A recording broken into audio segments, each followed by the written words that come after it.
Dieu a pas les jaloux. On les a servis. On les a servis. On les a servis. On les a servis. Thierry de Maubeuge, le drop d'or. Bibi Dance. Alino, ça va. On les a servis. 3ème B. Ça c'est ce moment. Tigre grand.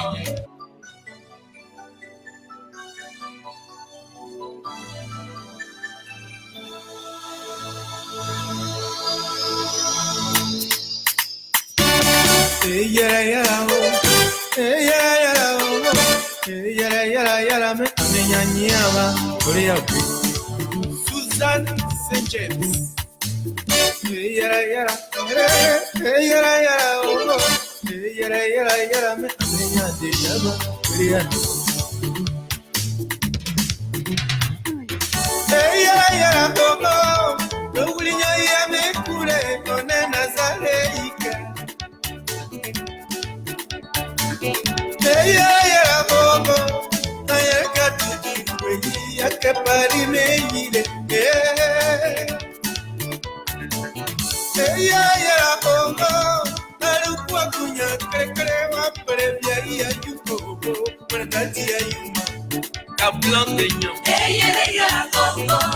C'est bizarre, c'est cauchemar, c'est mystérieux, ce rêve. Kennedy and Shriver's family. Mon propre petit copain est devenu un serpent. J'ai continué à rêver l'opinion inayarame. On est nazaéique, toi qui rêves là. Ni ejoro kwa me kare, ni ugo kwa me mario, ni azuzu kwa me korole. Kare na yo, wale vya mike ikulele zeikao. Sei pache, sei meche, bia yo. Kare kuya kare, ye inuma na kuya kao. Bia vale terema, kare yi.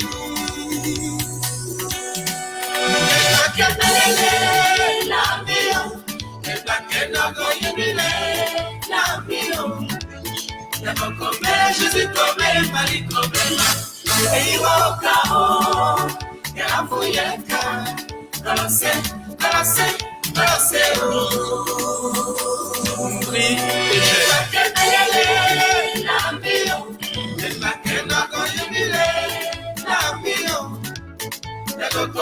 Jésus comme Marie comme et il va au chaos et la fouillette balancer. Ladies and gentlemen, boys and girls, I'd like to send a big welcome to another exciting edition of the program, Ashford, Garley. Come on. In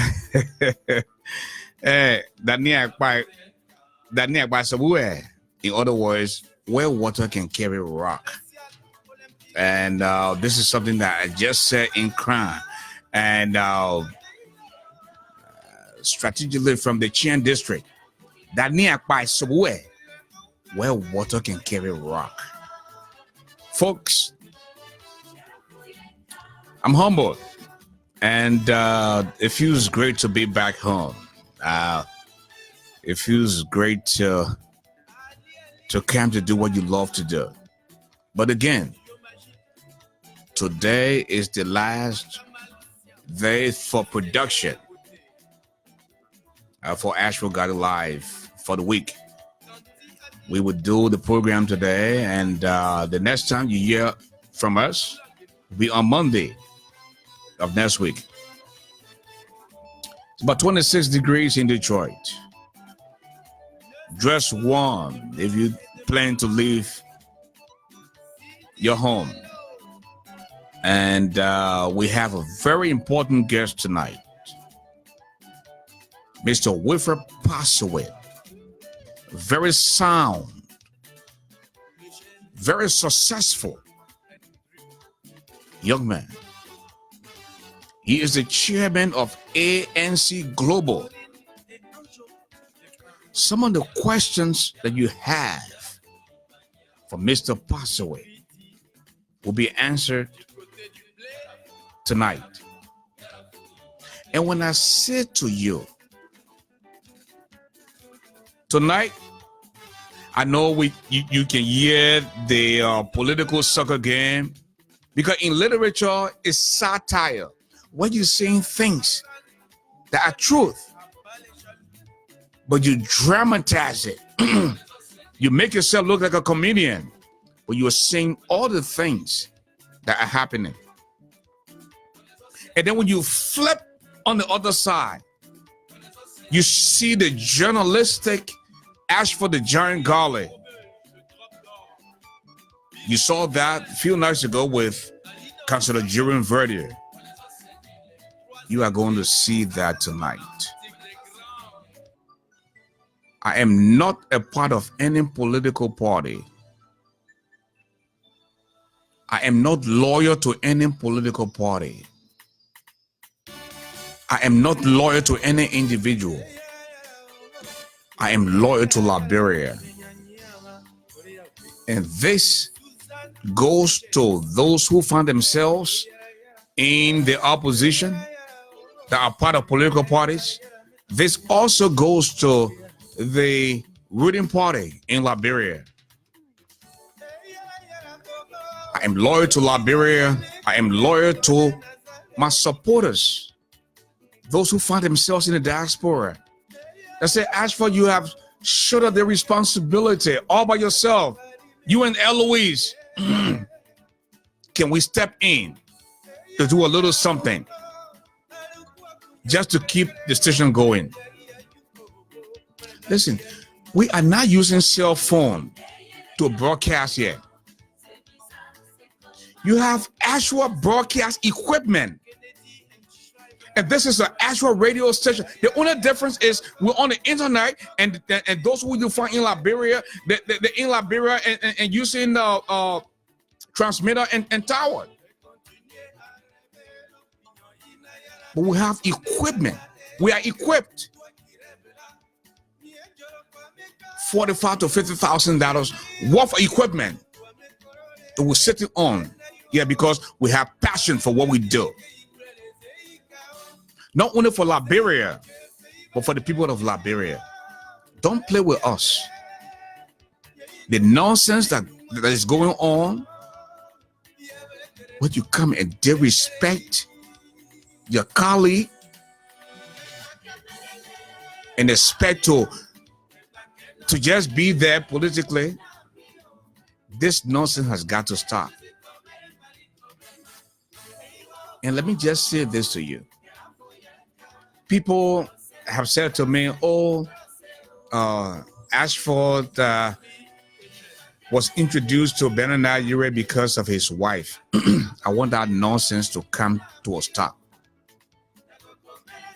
Bernard Ure never knew Eloise Salif Garley. I introduced Eloise to Bernard Ure. Just so you know. I didn't have to say that, but just so you know, I introduced Eloise to Bernard Ure.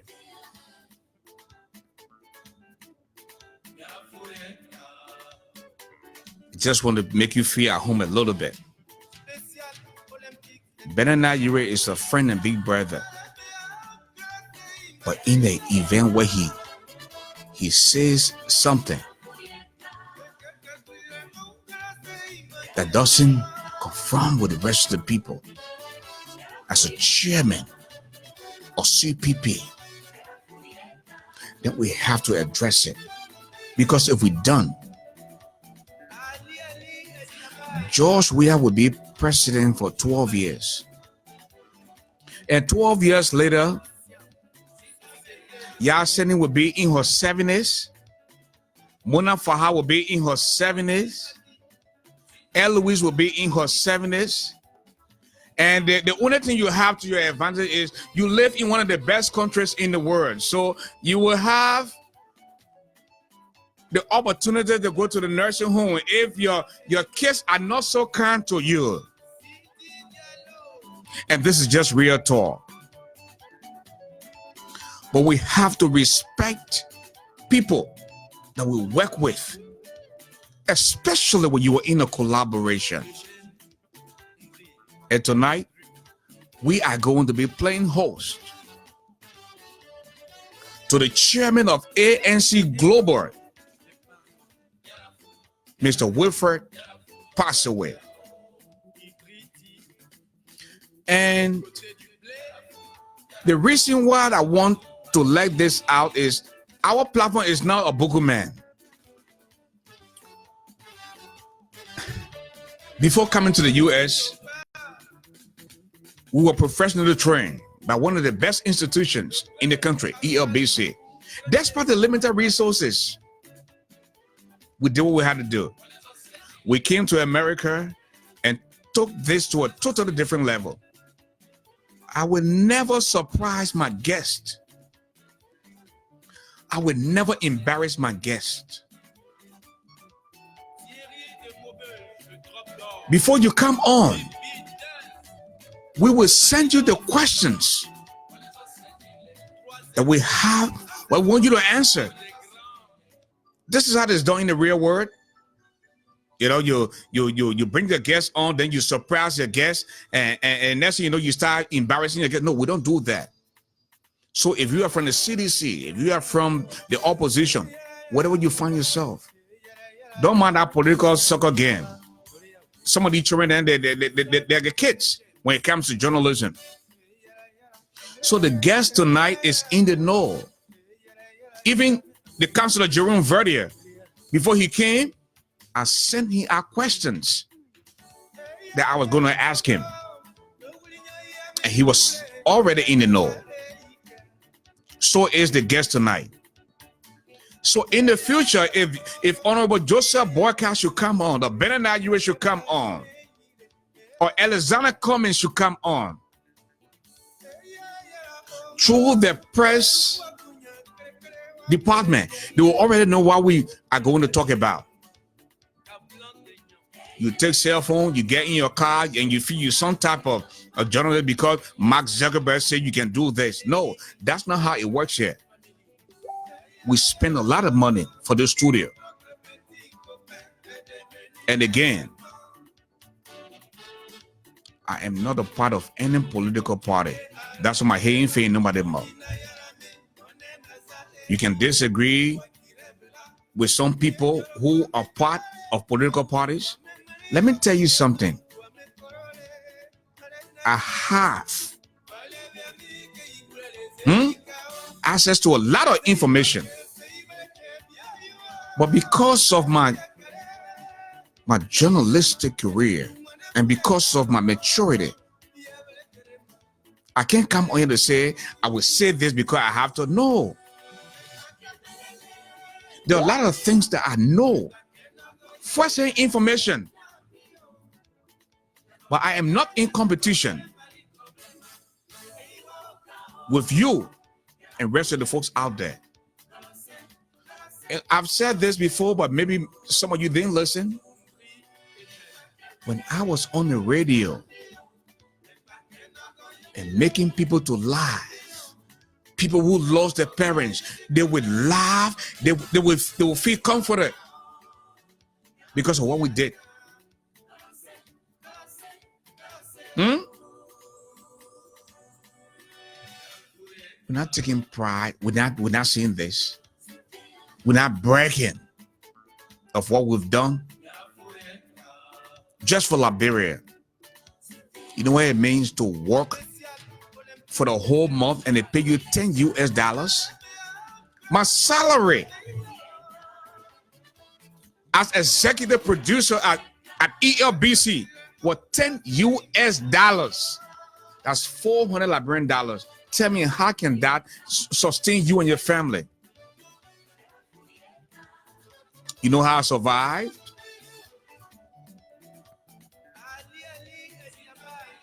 I didn't go out blackmailing people. I didn't go out telling people, say, if you don't say this, I will tell you that. When I became very popular in Liberia, my wife said to me, it's time to make a move.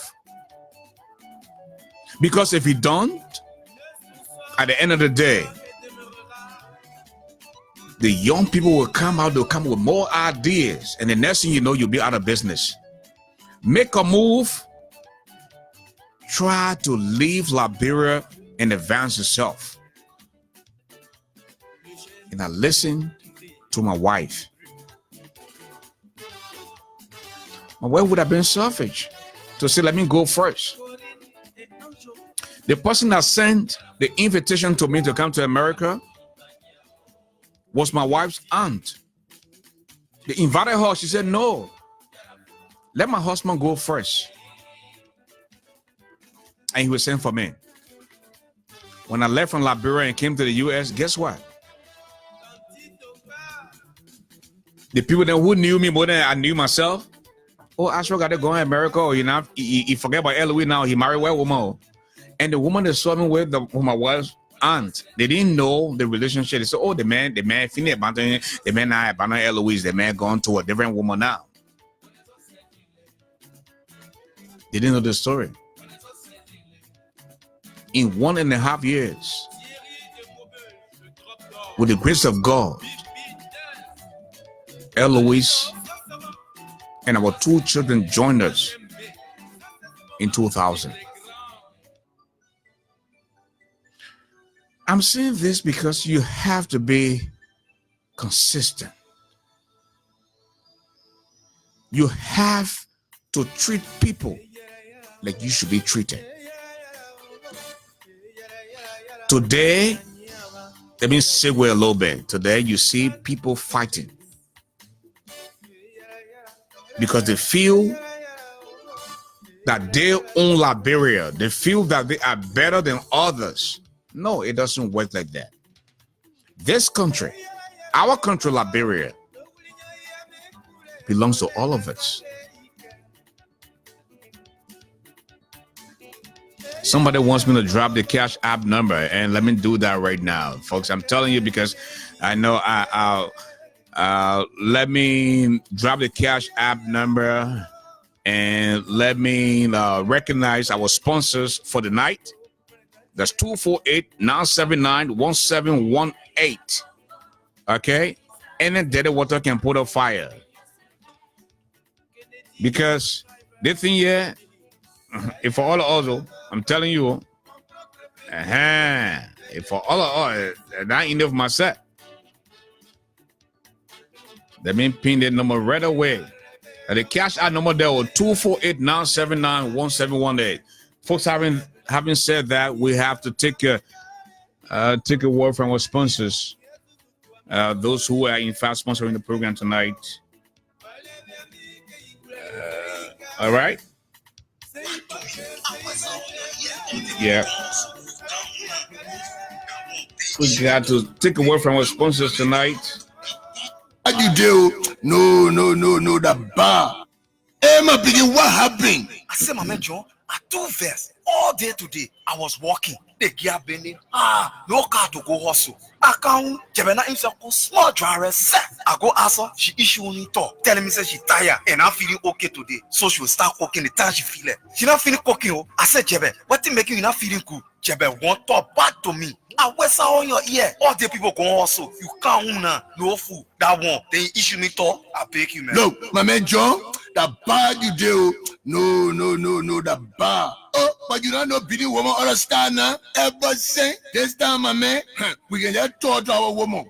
You can say sweet into them. We can talk it that sweet. No, you can say my chemo. Hey, my darling, my sweetie, hey, man, I'm hungry. Now, where do you go today? Or the thing you do, I don't like it. But to be woman that bar. No, I say my own chemo.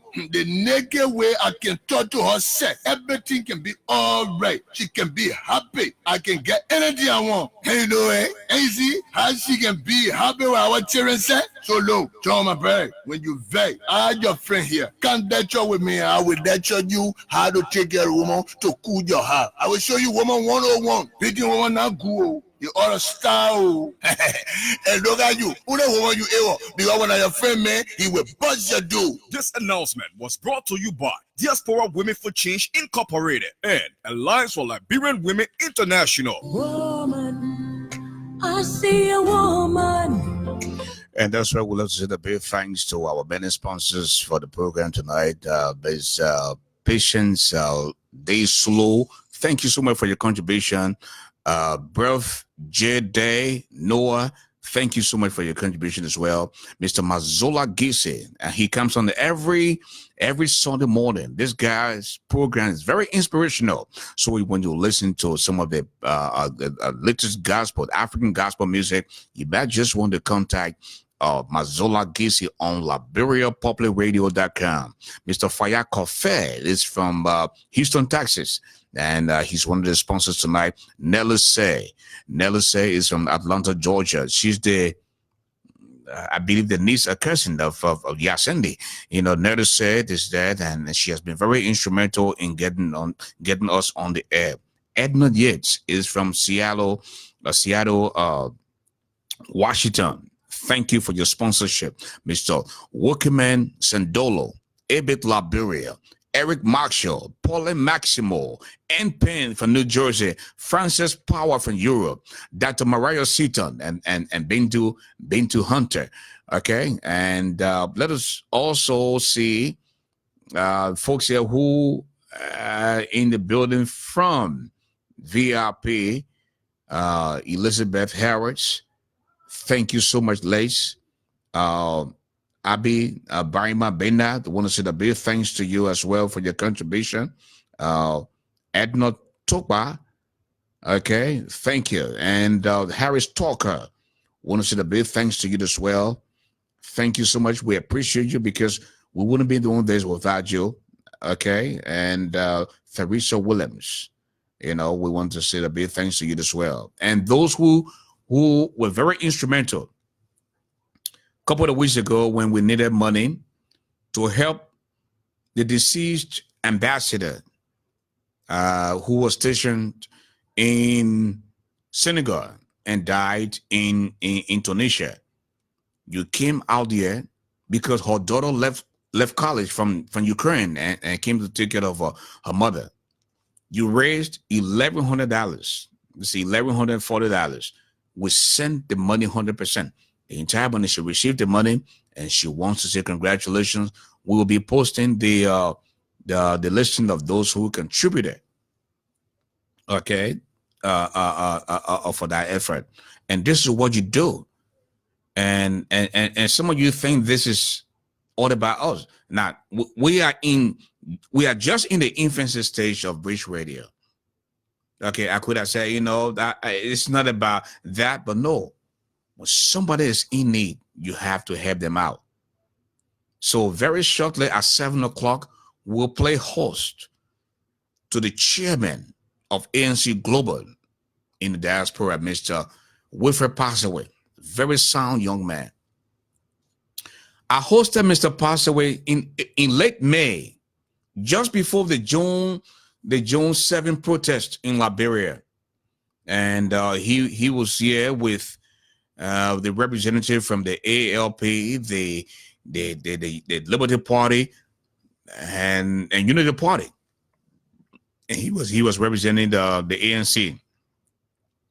This young man is very successful, and you will hear from him firsthand tonight. He already has the questions in his possession. And he said to me, Ashford, open the lines. Let the Liberians ask me questions about anything. So when Mr. Passaway comes in tonight, after our conversation, you will also have the opportunity to ask him a few questions. And this is what we do. Having said that, ladies and gentlemen, let me now introduce to you the teams, Liberia and societal ills. And just so you know, that on Wednesday of next week, the George Weah Sunshine Girls will be going against the Gladiators girls here in the diaspora. Some of you who are hardworking, you work hard, but you still have skills. You can still play kickball. But just that age is not on your side like it used to be. And you can't mess with the girls in Liberia, especially the Sunshine Girls. By Monday or Tuesday, the latest, you should please register. And it will cost you $25 to register if you want to play. If you don't pay your dues, to register to play, you will not be on the field. $25 ain't nothing. $25 to register to be on the field. And I'm talking to Mona Faha, I'm talking to Yasendi, Louis Salif Garley, all these people that how I got people that get together. Evangeline Maminta, you know, Salematu Kone, what her name? Pauline Maximo, you know, all of you gotta get ready for these girls. Those girls in Liberia have fun. If you think you used to shake from the waist below when you were young, and now you're in your 50s and 60s, and you want to compete with those girls, when they shake from the waist below for you one time, you yourself will not believe it. I'm telling you. So, folks, very shortly, we'll introduce to you the lineups for both teams. Let's continue to play football. Let's have fun. This is yours truly, Daniel Kwasabue. Let's have fun.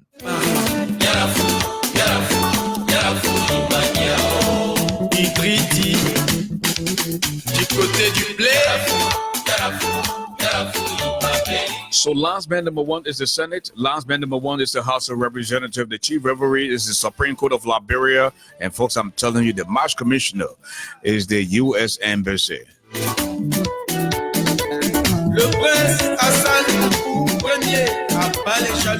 And at this time, folks, let us now play the national anthem for the strangers, societal ills. Nuts. I punch a buy it in the dust. Let people come here nuts. Let the people that shut them more. When I tell you what you say, the go. And you see that guy living up, that's why because you not get no truck. Telling people actually are enough. Well, no log at more. All the trust of the force of the critics. The only thing we see that wretches. They just talking how the John plenty. Then I walk in and love they were bringing for 20 to 50 for iron. So to Vita can even go pepper soup. The gas fire away and money coat. What proper? And that's the national anthem for societal ills. And folks, at this time, let us now take a listen to the national anthem of George Weah's Liberia national team.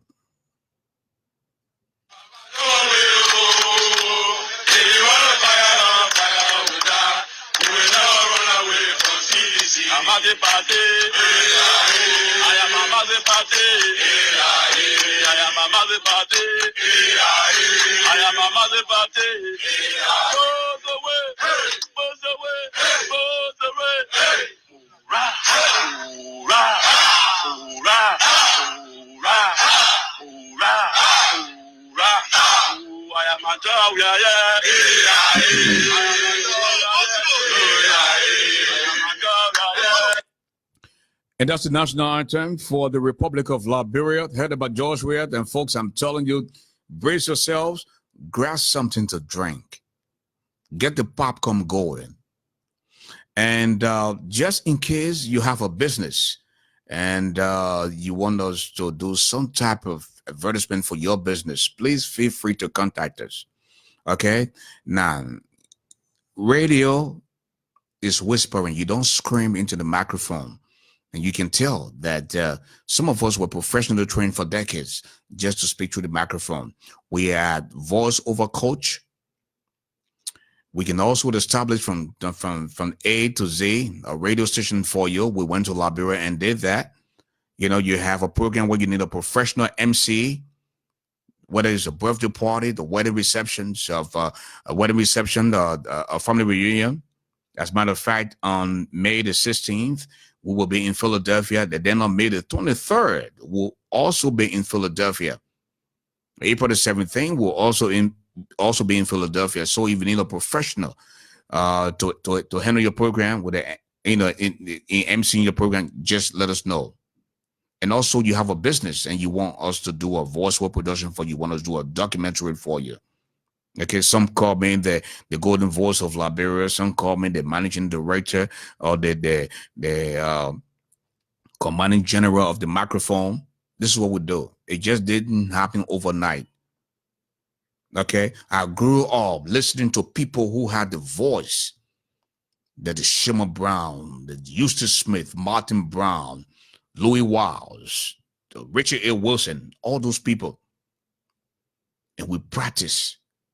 There were times where we sat down. We didn't want to go to school. My father wanted me to be an accountant. I said, you know what? I love the radio and I want to do the radio. And at the end of the day, It just didn't happen overnight that we spent 3 years in the production studio of Steve Harvey in Detroit at Mix 92.3. At the end of the day, we needed this opportunity.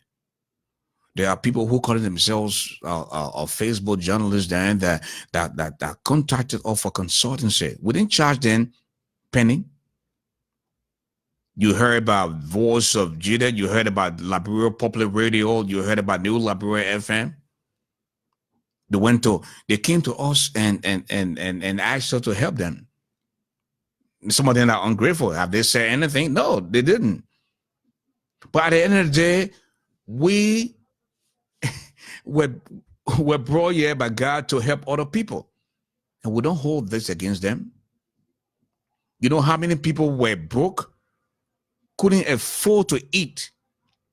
But today, because of what we did, we left America, went to Liberia, and established Spoon FM, Spoon TV. And today, people are making money. You never earned $1 before. Now you're making $150 US. You're making $1,500 US. You're making $500 US. We have not taken the phone to say thank you for the opportunity. That's just who we are as Liberians. We're so ungrateful. But will I get angry with that? No. Would that stop me from helping people? No. My calling is to delegate. If I know something, let me teach the next man how to do it. That's how God will continue to bless you. You can't be selfish. You can't know something and hide it. No, you don't do that. And that's why most of you are on here. I've been very supportive of Brace Radio Africa. And early next week, our production crew will start to go live from Brace Radio. At least 3 times a week, they'll go live from Brace Radio. When you see them go live from Liberia, there are a lot of big names that are already in line now just to be interviewed from the productivity of British Radio. It's not something to brag about, but at the end of the day, we have to be informed. I am hearing now that the RIA project is something brand new from George Weah. If George Weah is initiating that project, which of course I'm already in investigation, then we need to say thanks to him. Because after 172 years, when I was in Liberia, people would die. And when the car breaks down on the highway, we stay there for 5 to 7 days. We never did anything about it. Ellen Johnson owns shares at the Vamoma Hotel, just by the airport. But the road that leads from Vamoma to Central Monrovia is messed up. I know government is continuity, but if Ellen didn't start the project, and if this is just wholly and solely George Weah's project that he broke ground today, I get a brother of props. And let me say this to you. My disagreement with George Weah does not have anything with envy or jealousy. The man came to power stealing. He stole from Liberia. He stole from the Liberian people after he made a lot of money and squandered his money because of mental instability. He regained his wealth at the expense of Liberia and the poor Liberian people.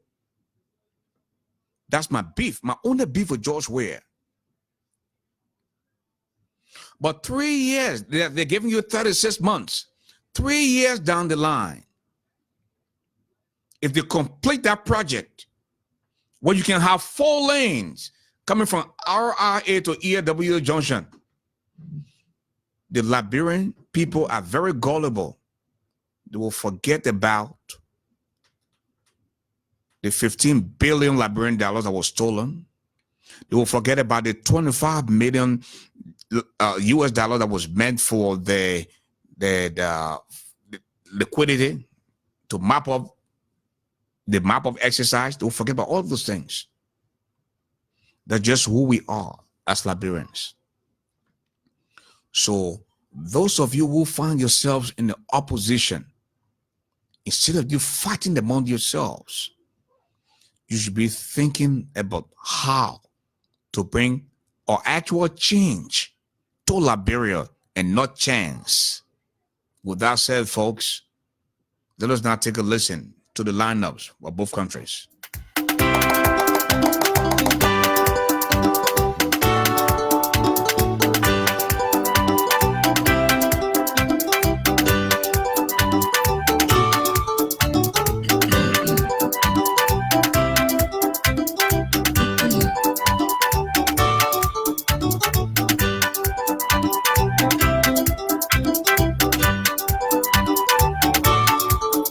We're going to first begin with the strangers. We're going to first begin with the strangers. In the goal for societal ills is lies. They will also have rhetorics. In the real world, they say rhetoric, economic sabotage, theft of property, criminal conspiracy, and misapplication of entrusted funds, ghost employees. We also have Jolly Jolly, aka we will ball until we sell Liberia, illegal burial, selective justice. Folks, I'm telling you. Then we have executive torture. Executive torture is a very dangerous player. Internal bleeding. 1 week supply, week to week supply. Meaning today they bring gasoline, after 1 week the gas will finish, and then they'll start looking for stuff again. It will also have 60% evaporation. And folks, I'm telling you, these players tonight are very powerful, and these are just some of the starting lineup for societal ills. Then you have human sacrifice, internal bleeding, abuse of power, human rights abuse, witch hunt, transparency report, provisional lifting. You also have bribery. The country finished, man. I'm telling you, and that's small country deal.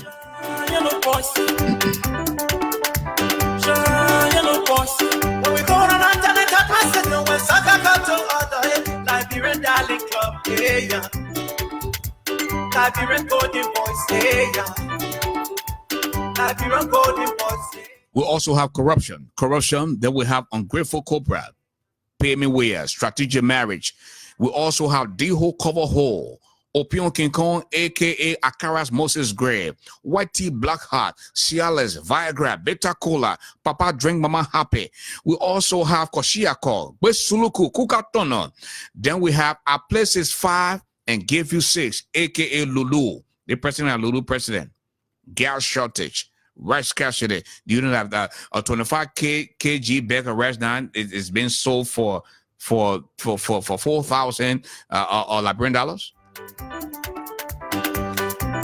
And then for the Liberian national team, we have Samuel Toy, aka Leposi Babon. We also have Bill Twawe, aka Gorilla Foster Child. And I'm telling you, folks, these guys are very dangerous. George Weah, aka Sean Alone, aka Me, Myself, and I, aka Give Me More Time to Steal,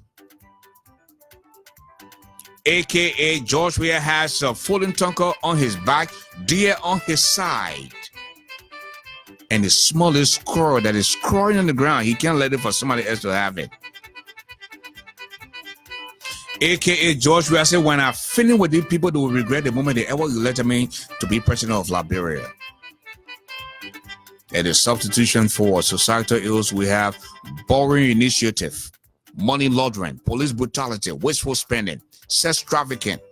They now introduce a new player again. Now they call scholarship for sex. For you to be on a scholarship to come abroad, you have to sleep with somebody. In this day and age, all the women they have in Liberia, One of my sisters called me today and said, Ashford. I said, yes. She said, we see trouble. I said, what do you mean we see trouble? The men, they ain't want us again. I said, why? When you part at it, no man can look at your face again. You can wear the best dress and wear the best perfume. They're looking at the girls then who are 11 years old, 12 years old. What kind of conversation you can have with an 11-year-old girl? This is the kind of nonsense we're going through in Liberia now. So the BB man there now, that 11-year-old child that you and her can have conversation. My people, you see the kind of mess we're in? That's because when Drunker, aka Von Von, was on the field of play, Opion King Kong, all these players, unemployment, hard time, please pay my way. Liberia is now outside Tully. Outside Tully, aka Liberia. Urgent care, aka 14 Military Hospital. Pay as you go. Liberia has been reduced to pay as you go because we lost our overdraft protection privileges. We stole from the World Bank.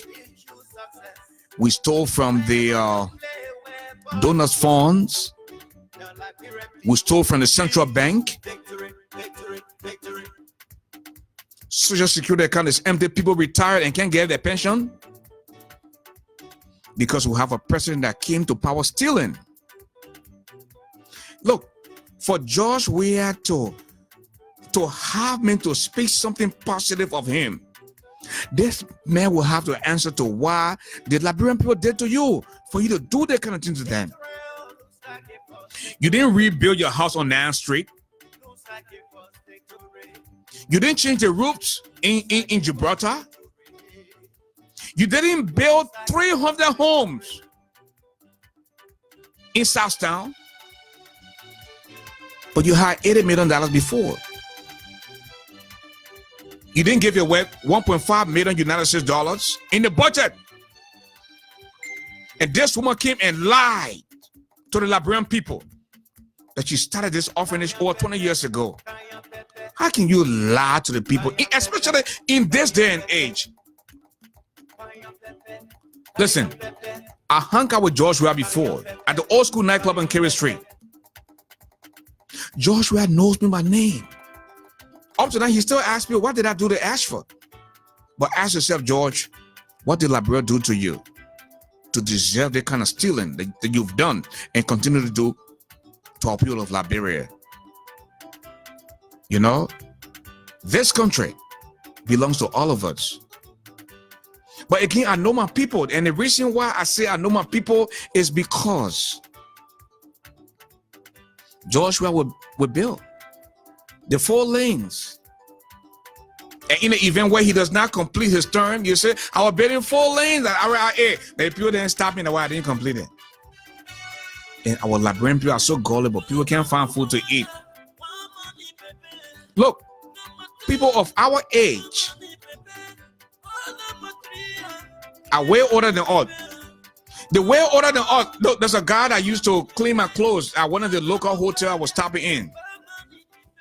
And I was thinking that this guy, I was going to call him Pape. So one day I sat down and said, man, how old are you? The man said, I'm 45. I said, I'm 50 years old and you're 45? And you're looking at my grandpa? There are people in Liberia that will never own a car in their whole life. That will never own a bank account. They ready now, they have already settled. They say we're coming down now. That ain't no future for us. But you sat down and said you want to change for Liberia. You want to change for the people of Liberia. And you brought this man who is a blackmailer, who is a racketeer. This man who is a criminal, George Weah, and you elect him. And you think something good will come out of that country? You have people who stole before. People there, Archibald Bonner. Archibald Bonner was once the friend of Samuel Doe. He sold a property to Samuel Doe for $25,000 US, right? He took that property back from Samuel Doe and said, they can't make statement. and resells the property to George Weah. And said, even though that property was sold to Doba, I sold it, but the property was not in my name. The property was in my children's name. This man is the legal advisor to George Weah. You see how these people are weird? And this guy is not poor. That's Tommy Bona's son. Now he's fighting with his own sister for property business. This is a piece of trash that you call country. You still taking back in bucket. You can't find food to eat. When we try to say these things, then you say we hate you. And to you, the opposition. Why can't you people work together? When you already know that you can make this man a one-term president. Your power struggle, your greed will cost you the elections in 2023. We can all survive. You can change the lives of the people of Liberia. And some of you will not even be better than George Weah. Some of you tasted power before. Some of you are very rich and filthy rich. But there's something in this power business you can't let go. And you feel this country belongs to you and you alone. This is just not fair for Liberia, and this is just not fair for the people of Liberia. Very shortly, folks, we'll introduce our special guest, but let us now go back to the field of play.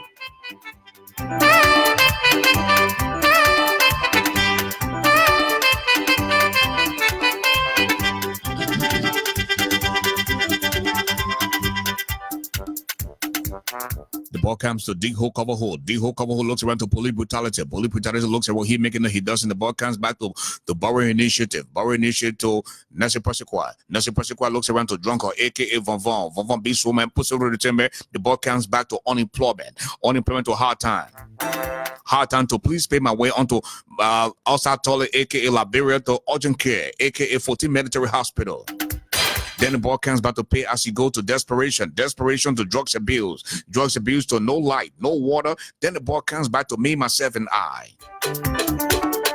Me, myself, and I to sycophancy. Sycophancy to misplaced retaliation. Misplaced retaliation to murder. Murder to statutory rapist. Then the ball comes back to scholarship for sex. You got to sleep with somebody's child before you give them scholarship. What a shame. What a shit. Shame on you, Liberia. Shame on you, the people of Liberia, especially those who find themselves in power. I want Liberian loose down, wonderful player. Then the ball comes back to insurrection to presidential brown envelope. Presidential brown envelope to suppression. Suppression to provocation to wishon. Wishon to monkey web baboon draw. Monkey web baboon draw to boyo. Boyo to country localite. Then the ball comes back to border wide open. $5 to cross the border, $10 to cross the border, because George Weah is so irresponsible. He can't pay his employees, especially those who find themselves at the borders. So now, with your drug trafficker, you can bring all the drugs in the country, because you know what? At the end of the day, you have to feed your family. The person is not paying you. So if somebody gives you $5, $10, $20, you will polite the tenants to come in the country with drugs. The Liberian people, we choose victory, victory, victory.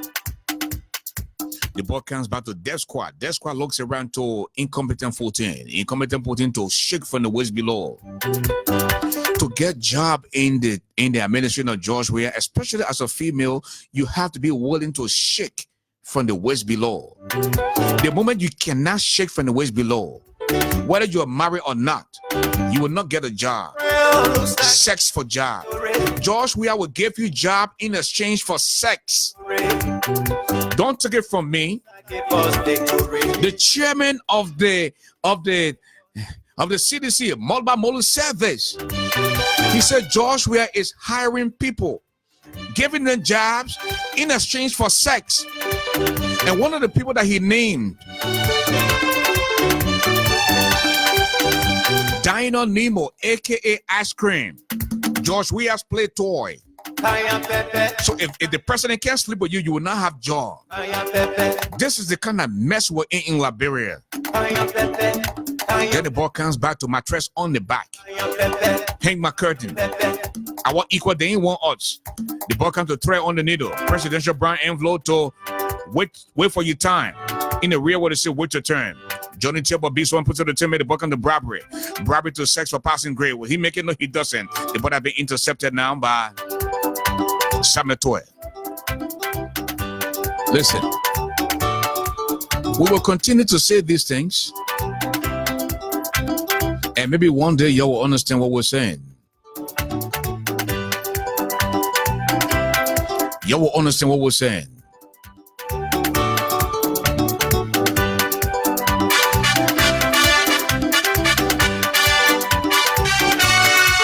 Samuel Toy and Nathaniel Patrick, they sat down and put some names together, and that's when you heard about the map up exercise. And just listen to some of the things they put together. They say God is able. Foreign Bureau, meaning with God we are able to steal this money. Nothing past God. Foreign Bureau, God will make us succeed in stealing this money. The Empowerment Foreign Bureau, this is our time to steal. Surprise Foreign Bureau, Liberian people will be surprised. We just give them our way. Convenient Foreign Bureau, but what they will be surprised for? And they stupid by making our stealing convenient for us, by making this role. TV, George, we are president. Then you also have Abundance Foreign Bureau. I say, my girl, tell we are not to worry. When this money finishes, no, you say, tell we are not to worry. This money is here in abundance. When this one finishes, we'll go to the donors fund. And then when that other one finishes, then we'll go to the World Bank. Then you have Determined Foreign Bureau. We are determined to flush the country down the toilet. Then you also have Good Rate Foreign Bureau. We will give all our children the good rates. They will go to China, they will go to Nigeria, they will go to Ghana and buy goods and bring it in. And when I say good rate, why you having $199 that bring that out to 1 US out, they will go to the bank. The Jordan will go to the bank and get them one-on-one. The national stream, we saw this happen before, long before we came to the US. So there's the same thing going that is a recycle. Then it says Standard Foreign Bureau. But the Liberian people said, no, we ain't get Standard. We'll continue to steal their money and not a damn thing will do to us. Because you know what? Liberians are so gullible. Then they say New Rate Foreign Bureau. Maggie was laughing, Tua was laughing, and George was laughing. And they say, ha, ha, ha. We are the new rich people in Liberia. Hey, God, we can ready steal.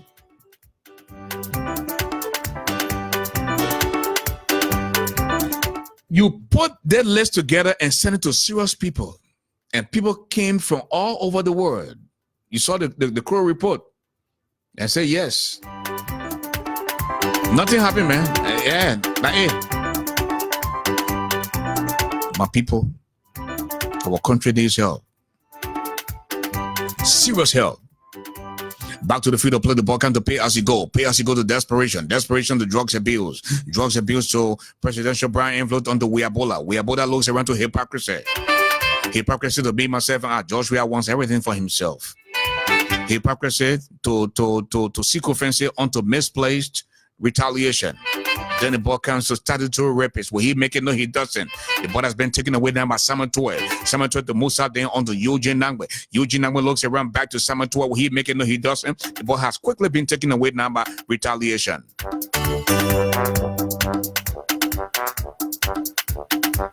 Everybody shake it for me.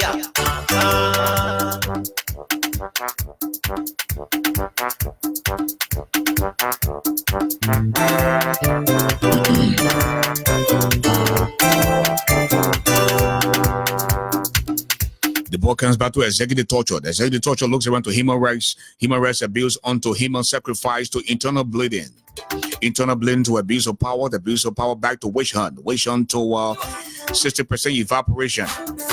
And when they talk about 60% evaporation, in a serious country, the managing director of LPRC would have been fired by now.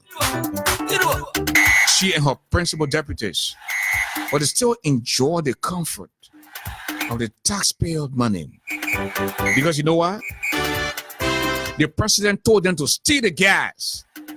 George Weah instructed Marie Ure to steal the gas. Bobby Brown standing forward to steal the gas.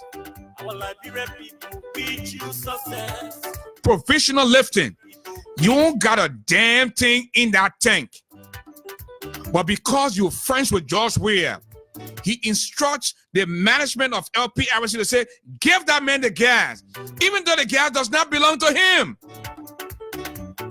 And you steal the gas, you sell the gas, you get George Weah a percentage. You sell the gas. At the end of the day, the real importers are suffering because of the criminality of George Weah. You think I have respect for George Weah? George Weah is a damn criminal.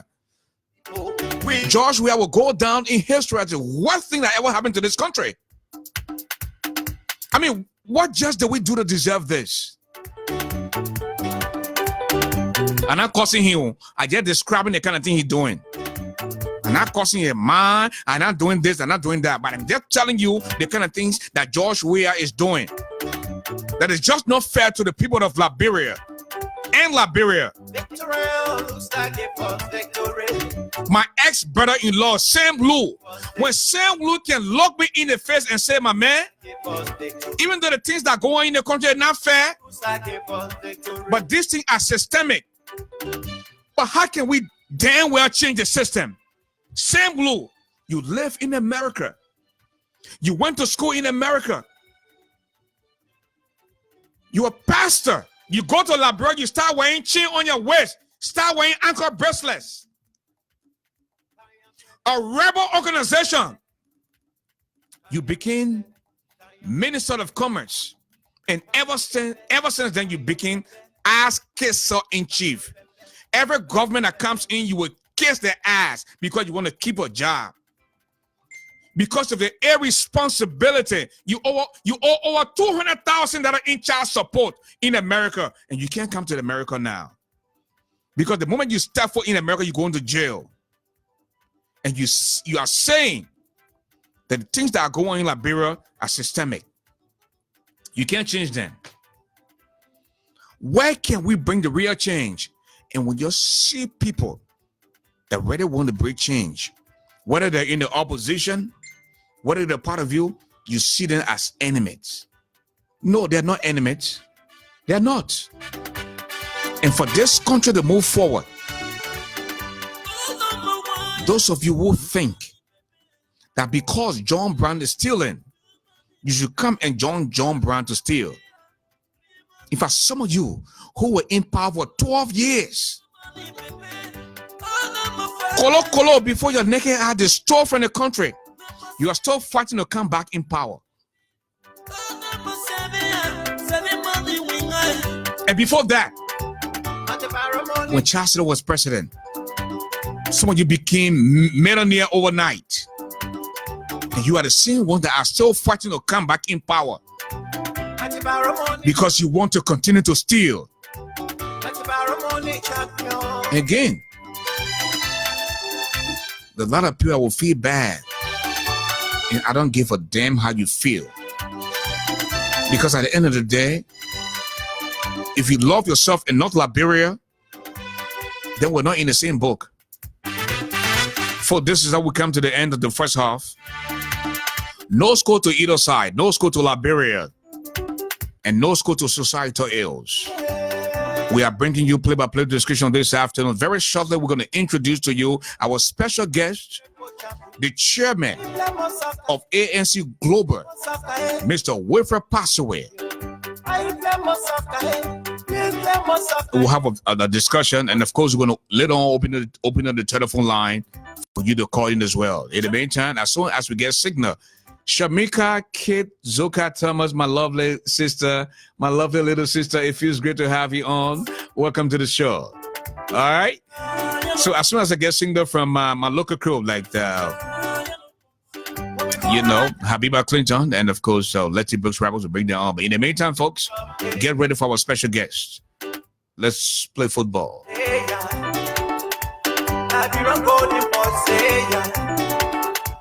I be a yellow boy, say ya.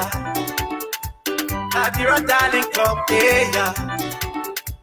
I be a golden boy, say ya. I be a yellow boy, say ya.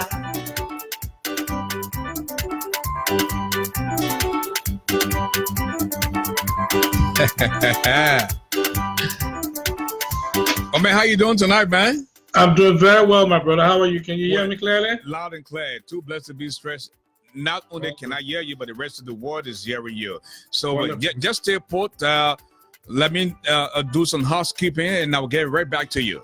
Okay, Ashford, I'll be here. All right.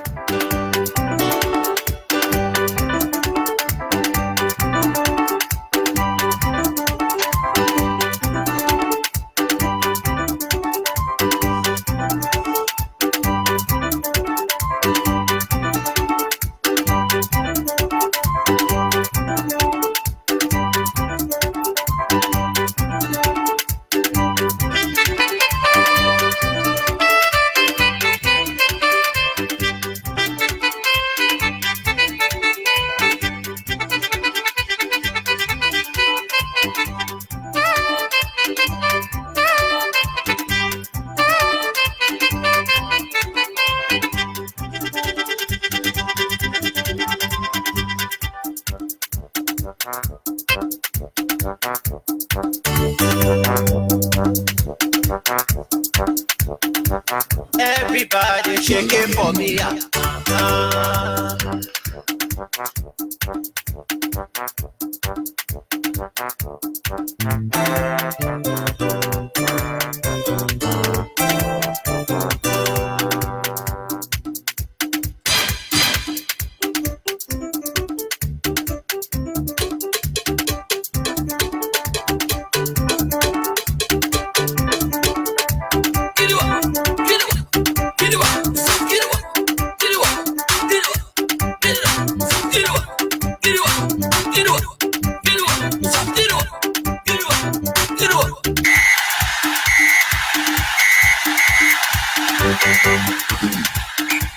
Well, ladies and gentlemen, once again, we'll listen to be welcome to the to Ashford Garley Live. Please share the video because your friends are not my friends. Facebook has blocked me. I would not have the opportunity to share until at least April. So please share the video. We have a very important guest here tonight. He's the chairman of ANC Global, Mr. Wilfred passed away, and you just don't want to miss this interview. But in the meantime, just before we bring him back home, let us take a word from our sponsor tonight. My man John, that bad you do. No, that bad. Hey, my biggie, what happened? I said, my man John, I do first. All day today, I was walking. The gear bending. No car to go hustle. I can't. Jebena himself go small driver. I go ask her. She issue me talk, telling me say she tired and I'm feeling okay today. So she will start cooking the time she feel it. She not feeling cooking. Oh, I said Jebe, what thing making you not feeling cool? Jebe won't talk back to me. I whistle on your ear. All the people go hustle. You can't no food. That one. Then issue me talk. I beg you, man. No, my man John, that bad you do. No, that bad. Oh, but you don't know Billy woman understand now. Ever say this time, my man, we can just talk to our woman. You can say sweet into them. We can talk it that sweet. No, you can say my chemo. Hey, my darling, my sweetie, hey, man, I'm hungry. Oh. Now, where do you go today? Or the thing you do, and I like it. But to be woman that bad. No, I say my own chemo. The naked way I can talk to her, say everything can be all right. She can be happy. I can get anything I want. And you know, and you see how she can be happy with our children say. So low, John, my brother, when you vex, I have your friend here. Come lecture with me. I will lecture you how to take care of woman to cool your heart. I will show you woman 101. Beating woman not good. You are a star. And look at you. Who the woman you ever? Because when your friend, man, he will bust your dude. This announcement was brought to you by Diaspora Women for Change Incorporated and Alliance for Liberian Women International. And for this week, we'll also like to say a big thanks to Bird, J. Noah. Thanks for your patronage. And we'll also like to say a big thanks to Patient Day Slow. Merci pour votre contribution. Elizabeth Harris, thanks for your contribution as well. Abi Barima Bender, thank you so much for your contribution as well. Edna Toba, Agba Mobolo, all of this week. Harris Talker, thanks for your contribution. And folks, I'm telling you, this is how we continue to stay on the air, just from the little token that you give us. We appreciate you a whole lot. And I also like to say the big thanks to Mr. Mazola Gisi. Mazola Gisi hosts a program every Sunday on LiberiaPublicRadio.com. So if you want to get inspired, join Mazola Gisi every Sunday morning on Liberia Public Radio. Mr. Fayako Fair is also one of the sponsors. Nelly Say, Lamin Shepard, Edna Yates, Wickerman Sandolo, Abid Liberian, Eric Marshall, Pauline Maximo, Ann Penn, Francis Power, Dr. Mariah Seaton, and Bintu Hunter. Those are all that were sponsors. I want to appreciate them for what they have done and continue to do for British Radio Africa. At this time, ladies and gentlemen, please join me as we welcome our special guest tonight, Mr. Wilfred Passway. Will, welcome to the show. Thank you, Ashford. It's a pleasure being here. Okay, my man, you have 25,000 people listening to you right now, just on the internet alone. And tonight we have a few hundred people watching us. And I want to just tell folks to please share the video because your friends are not my friends. Mr. Passway, just tell us a little bit about yourself. Who is Wilfred Passway? What do you do? And, just a little bit. Let us know what you're doing. Welcome to the show. Thank you, Ashford. It's a pleasure being here. I'm a Liberian. I grew up in Bowman Hills, born and raised in Bowman Hills. I went to CWA for 2 years, and I went back and graduated from C.H. Dewey High School in Bowman.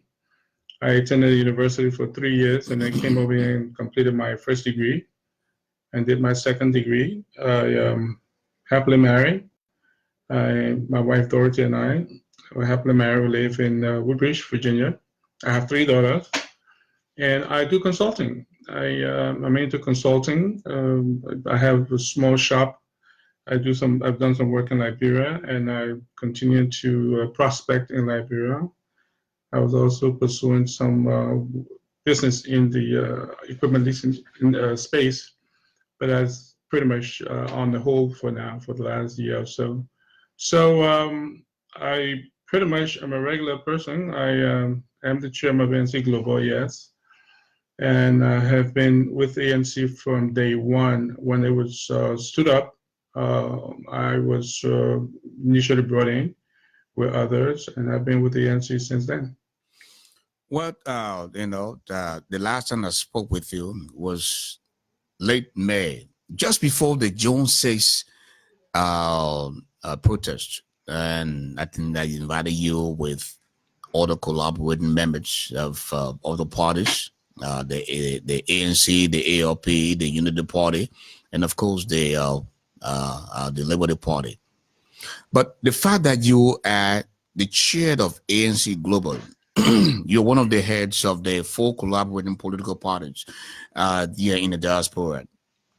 Tell us a little bit about the time duration for a CPP's chairmanship. Yeah, one of the things we've done very well is we work together. The CPP, we started off with initiation from Monrovia. Replicating what was done in Monrovia, the CPP was stood up, as you recall, somewhere in February last year. And the leaders thought it was important. And thanks to Councillor Woods, Kofi Woods, he was instrumental in that effort. He came over to the States. He and I had a conversation, and the other leaders, and we formed CPP USA, representing the 4 collaborating parties in Liberia. And the reason, the purpose is as consistent with what was done in Monrovia, is to bring together all the support groups for the 4 parties in the diaspora, so that there can be consistency and synergy between us as we proceed with developing a common thrust in Monrovia. So I serve as the initial rotating chair for CPP USA from June. My tenure ended December 31st, so I turned it over. And I'm now just a member of the CPP USA. And those are very good, very bright, very determined Liberians, 4 plus 5, 6, 7 of the members on that within that organization. And we have been having serious discussion, constructive discussions, and I've been very excited working with all the members of the CPP USA. Now, speaking of the ending of your tenure and turning it over, Honorable Benana Yure was heard saying that because of the incompletion of the project by CPP, he remains in power. Is it administratively correct in politics not to practically give reference to the terms of reference of CPP? Are you not telling us that the day you take national leadership, you will hold on to power until projects you have begun to complete, overlooking the Constitution? Ashford, I wasn't privy to the inner sanctum discussions of the leaders of the CPP Liberia, and I wouldn't be presumptuous to speak to their thinking of acceptance. However, I would say this, that is, if you, in my mind, my experience, it would be better or make sense to have a rotational leadership. I mean, that was the basis, the crux of the whole coming together. So again, what precipitated their acceptance, I don't know. I cannot speak to that. I can only say that we here executed the understanding, and we have since rotated the chairmanship. Okay, now, Mr. Passowit, I know you have been here as chairman. Of course, you said your tenure was over, but let me ask you this. How do you describe the compromise that was struck or done by ANC on the senatorial post in Grand Cape County? ANC decided to work with CPP, dropping their nominee. Mr. Passowit. Yes, thank you, Ashford. One of the things you will find a common thread through all our action, our activities, through our political leader, he sets the pace. The leadership team in ANC Liberia on the executive committee, they are very bright people. They're very focused people. Sometimes you look at the circumstances and recognize that it's best to make amends or to adjust your position so that you can have accommodation, not necessarily because it's a display of weakness. But if we have a common purpose, which is larger than all of us, then there's nothing more honorable in our minds, obviously, through our leadership, than giving ground and accepting when it is hardest, when you find the challenges, when it's very difficult, because the candidates will take this personally, and they should. They have spent time and resources in preparing themselves. They have gone out canvassing and engaging the constituents in the different places they're going to compete. So if you have to make that kind of adjustment for the purposes of maintaining tranquility within the group, It's very hard, but a good leader will be able to manage that. And that's what Mr. Cummins has done, or he did under the circumstances. And he has a great team. Our chairman is a very highly regarded senator and a chair of the party. We have an executive committee that is very functional, focused, and they do have serious deliberations. So the way, again, I say that it was tough. It was not it's an easy conversation to have had, but it was necessary. And the leadership made a decision which, in the end, I think we all are very proud of. Well, I know you are not Mr. Cummins, but you serve as an ambassador for Mr. Cummins in his absence. Isn't it premature for a chairman, okay, to publicly say his will and pleasure for a certain individual to be the standard bearer for CPP in the case of Yuri and Boykai? How do you explain? Ashford,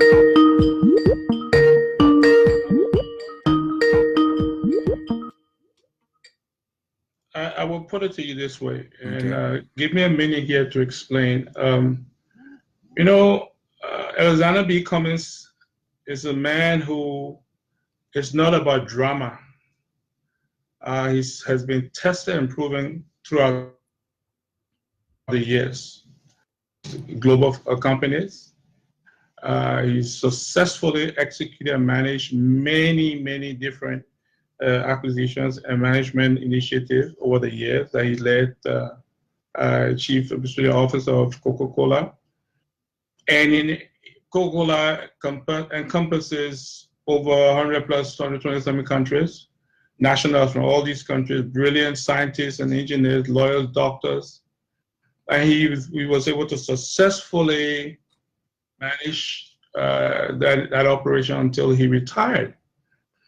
So what you're talking about is the statement that Mr. Yuri made, and this is the second time he's made this what we consider unfortunate and derogatory statement about Mr. Cummins. It is strange and confusing because you cannot understand what's the driver. I'm not privy to his inner thinking. I don't know what's driving him. But I would say to you this way, Mr. Cummins is not easily rattled. It is not in his nature to be pushed around or to display a certain kind of anxiety or anxiousness. It was unnecessary what Mr. Yuri said. This is the second time he's made this comment. What was even more confounding was that he is the chairperson, the rotating chair of the CPP. It would not convey a sense of respect in our mind, in my mind, for your colleague, if in fact you are publicly voicing a position of preference. You don't have to be a rocket scientist or lawyer or whatever. If you are the rotating chair of an organization whose members have interest in a certain pursuit, it is not helpful for you to voice your preference, and not only voice your preference, but define the basis for your preference as one person not being qualified or competent. That's a height of arrogance, in any respect. But Mr. Cummins doesn't go in that space. He doesn't go in that space. The reason is simple. When you have self-confidence, you don't get pushed around, you don't get rattled easily. So we were not happy about that, obviously, and we will take action to inform the relevant parties, our partners, our colleagues at his level. And then, of course, take some actions that we think are necessary. For example, I'm speaking to you now to set the record straight, to remind people that whatever is driving that kind of outburst from Mr. Yuri and some of his surrogates, it wouldn't rather us. It wouldn't rather Mr. Cummins. It's unfortunate because we don't know the basis for that, what's driving it. So, we're continuing to promote our agenda, our effort. The CPP is a very valuable construct. You don't need to be a politician or political scientist to know. If the political parties in Liberia don't come together, which the leaders recognized initially, you will have a harder time, if not an impossible task, to succeed and remove the CDC government. It's as simple as that. Incumbents are not easy to move. Plus, if you splinter, your chances of success are diminished. So we are committed to the CPP. We will correct the records whenever there's a need to, and we'll make sure we remind everybody that Mr. Cummins don't distort his record. I mean, speak to facts, and he'd be more than glad to respond. But it's unfortunate if we have one of his peers, one of the leaders, making statements that are really unfounded and that have no place in this joint discourse. What folks who are on the outside looking in are saying the opposition is not ready, because if you have those who find themselves as part of the collaboration, are fighting among themselves, attacking each other, and 2 wrongs don't make a right. Okay, according to your perception, that Uric came and said some things that others would term as derogatory. And on the other hand, instead of leaving this up with the higher ups in terms of the levels on the Uric and the comments, but people have taken the opportunity and within themselves to attack Uric. In some instances, they're calling him names. And people on the side of Uric are also attacking people on the side of comments. What does that say to you and the leadership? Thank you, Ashford. Look, we are not excited about this kind of rigmarole. Let's start with that. The senior leadership in the organization, we take our cues from our political leader. And individually, I'm not one who is predisposed to a lot of the dilly-dally on the ether. I don't spend time in that space because there's no point. It's pointless and exercise, or many of them are driven by their desire to be in politics, which is fair, there's nothing wrong with that. But like you say, there's a need to have these things discussed and handled at the highest level. But it will be very difficult for me as the chairman to go and tell my folks, my peers, my members, to tie their hands when in fact arrows are coming. And I'm not justifying, again, I'll be very upfront with you. I'm not trying to find an excuse for that. I think as leaders, there's a need to come together and say, look, temper down, slow down. But if arrows are coming, and these are all very excited activists, political activists in our respective organization, we should know that as leaders, we should recognize that these things were happening. These people don't need to take orders from us. So what is the best thing to do? The best thing to do is to have a decorum, have the kind of conversation among peers that would not lend itself to this kind of outburst from the members. Because if we don't set the tone, you see, one of the things that happens a lot, as you may well observe in Liberia, there's a tendency to think that politics must always be a squabble, must always be, you have to always be fighting. As soon as you say something that you disagree with a point of view, then you are not supposed to be in the space because people think then it's time to fight. We don't believe that. And many of Mr. Cummins doesn't believe that. Many of the leaders of the organization don't believe that. But the best thing to do is to count things by having a conversation with your peer.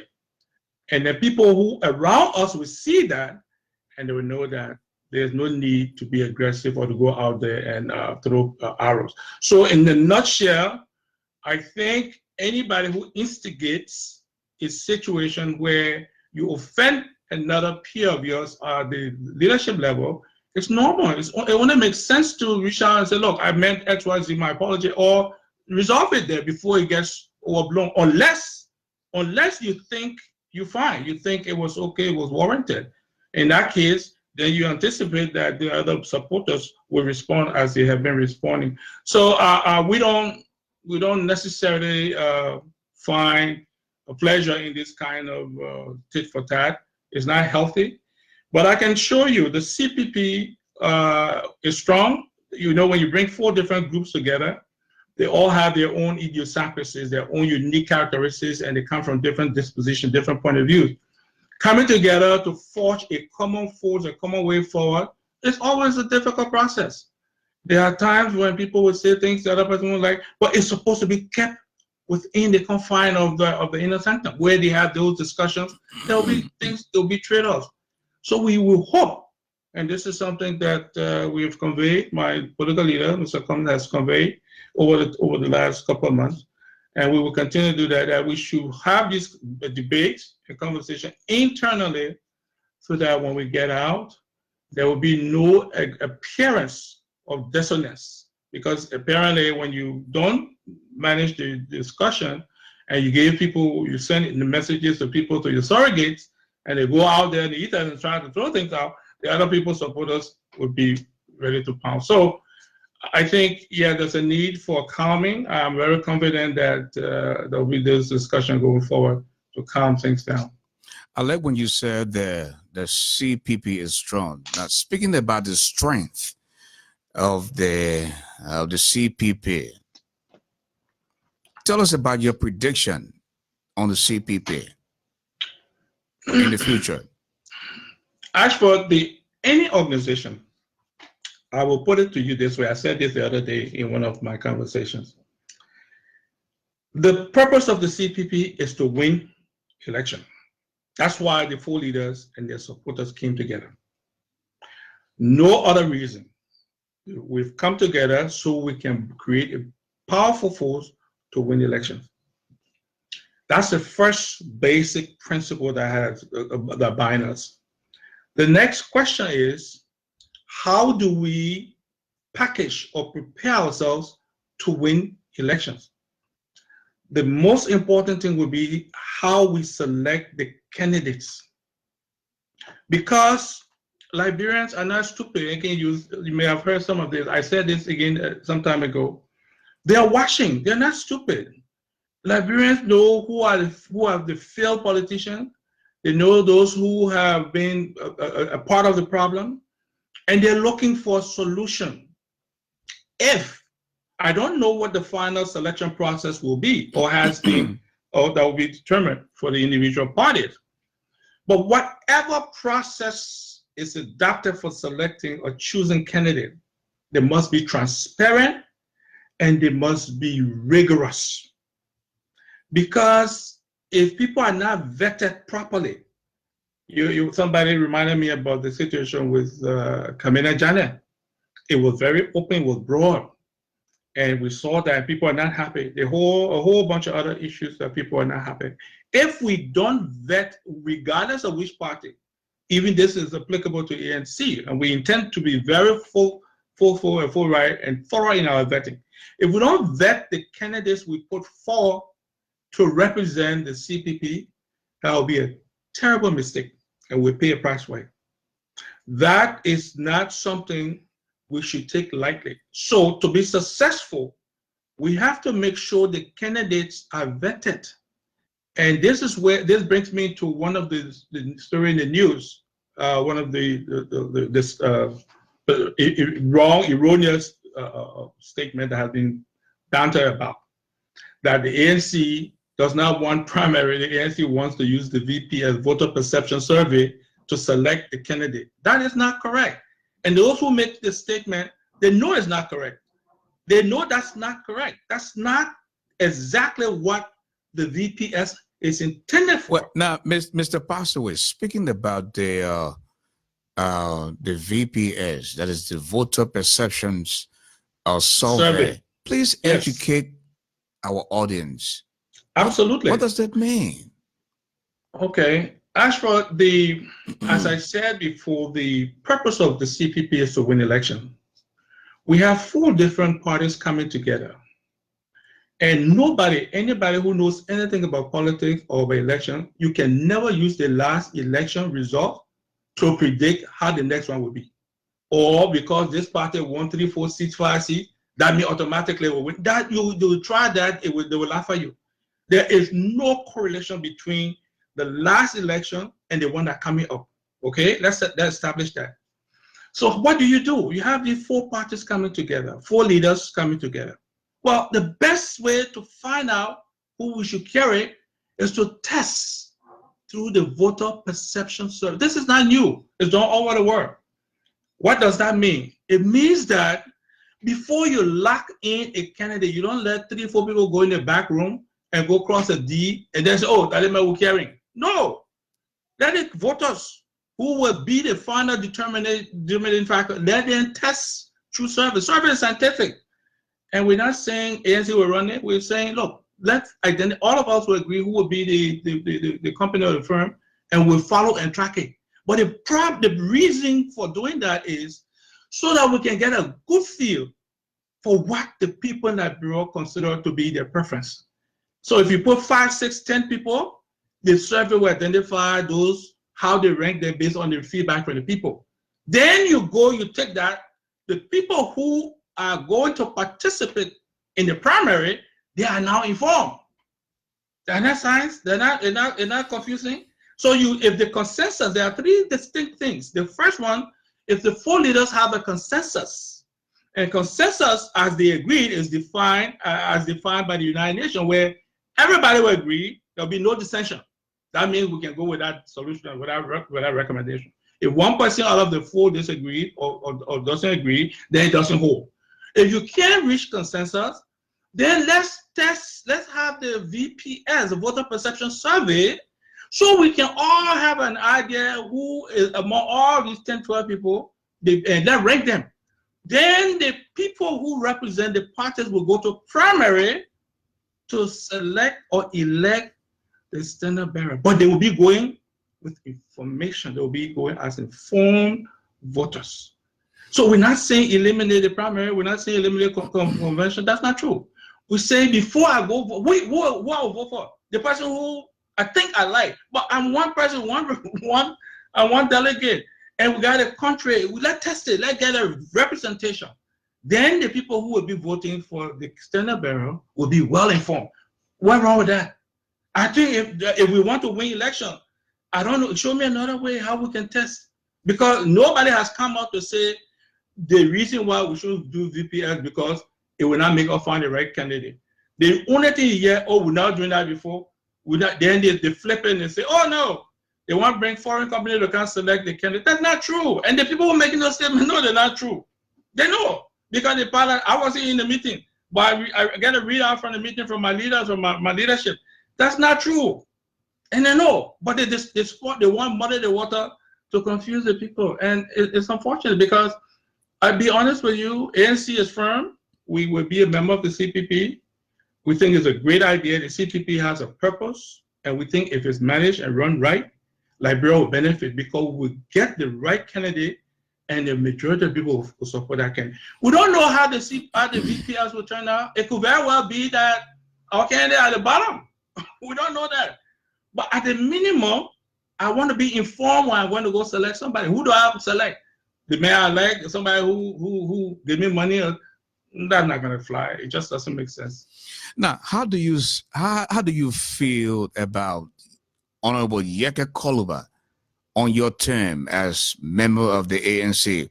But just before you answer that, Yeke Koluba was in a conversation with some of the local journalists in Liberia. I want you to take a listen, and then you can respond after he speaks. Morning, okay. My brother in the studio. How are you? Go ahead, General. Okay, thank you so much.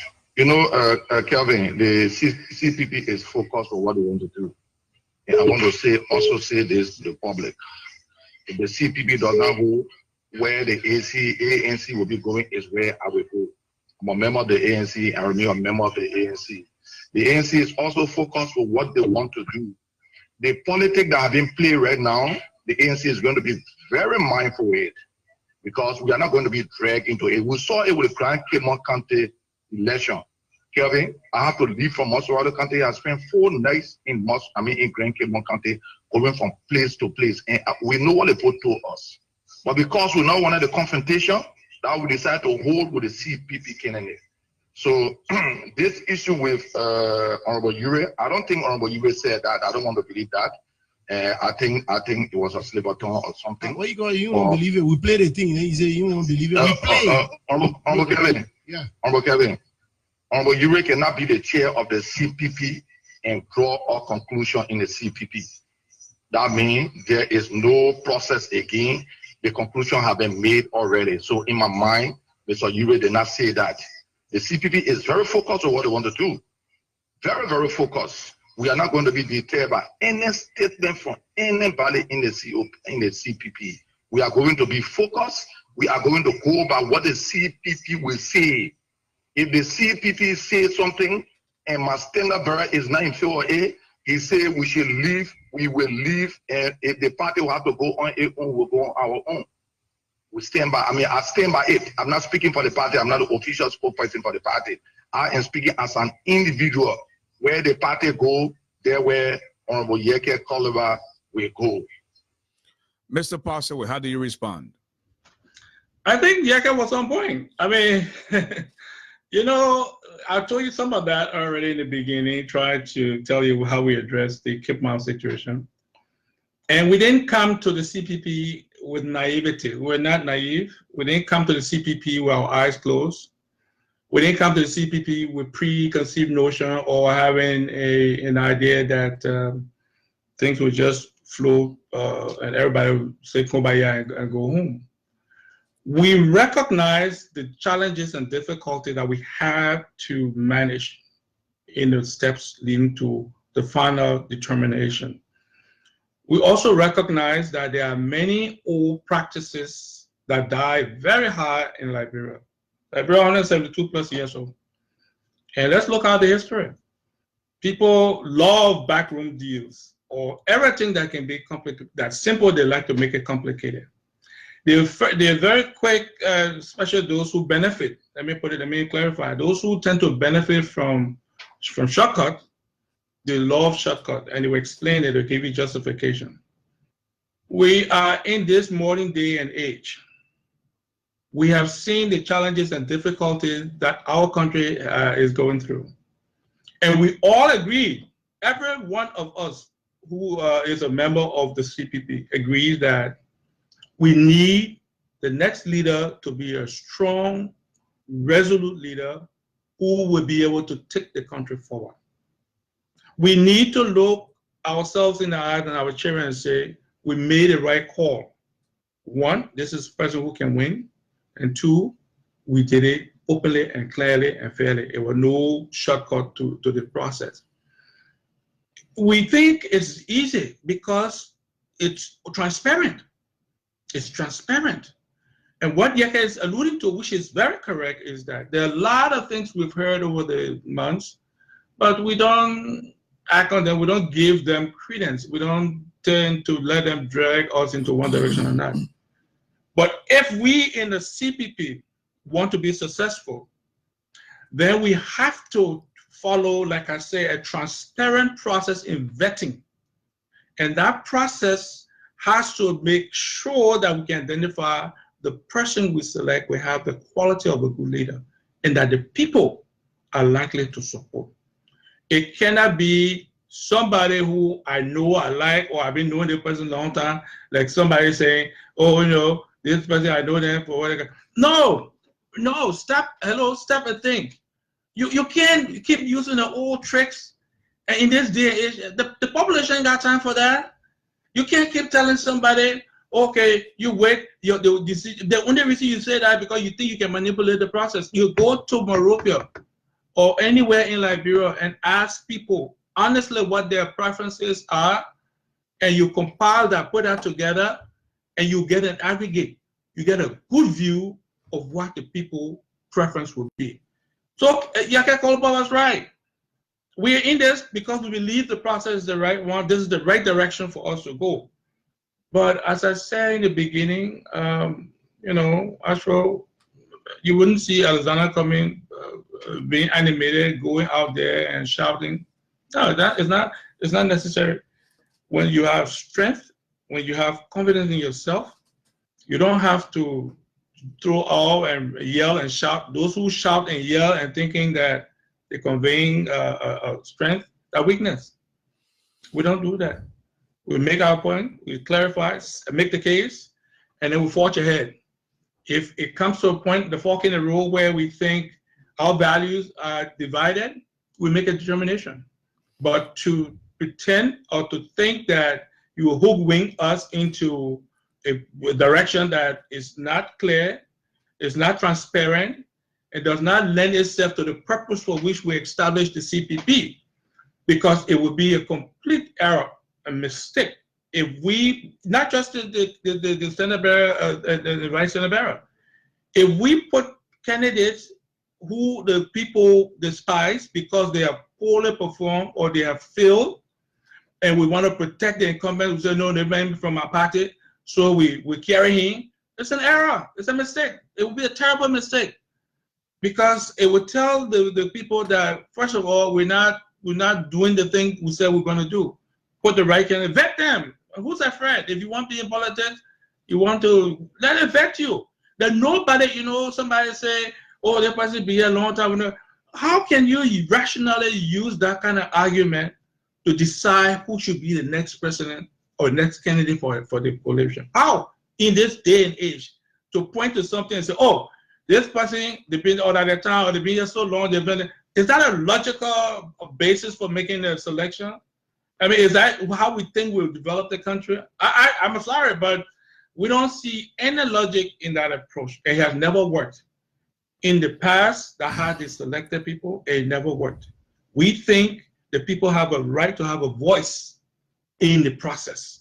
And the VPS is the best, most open and reliable scientific process that used all over the world to identify, not to select.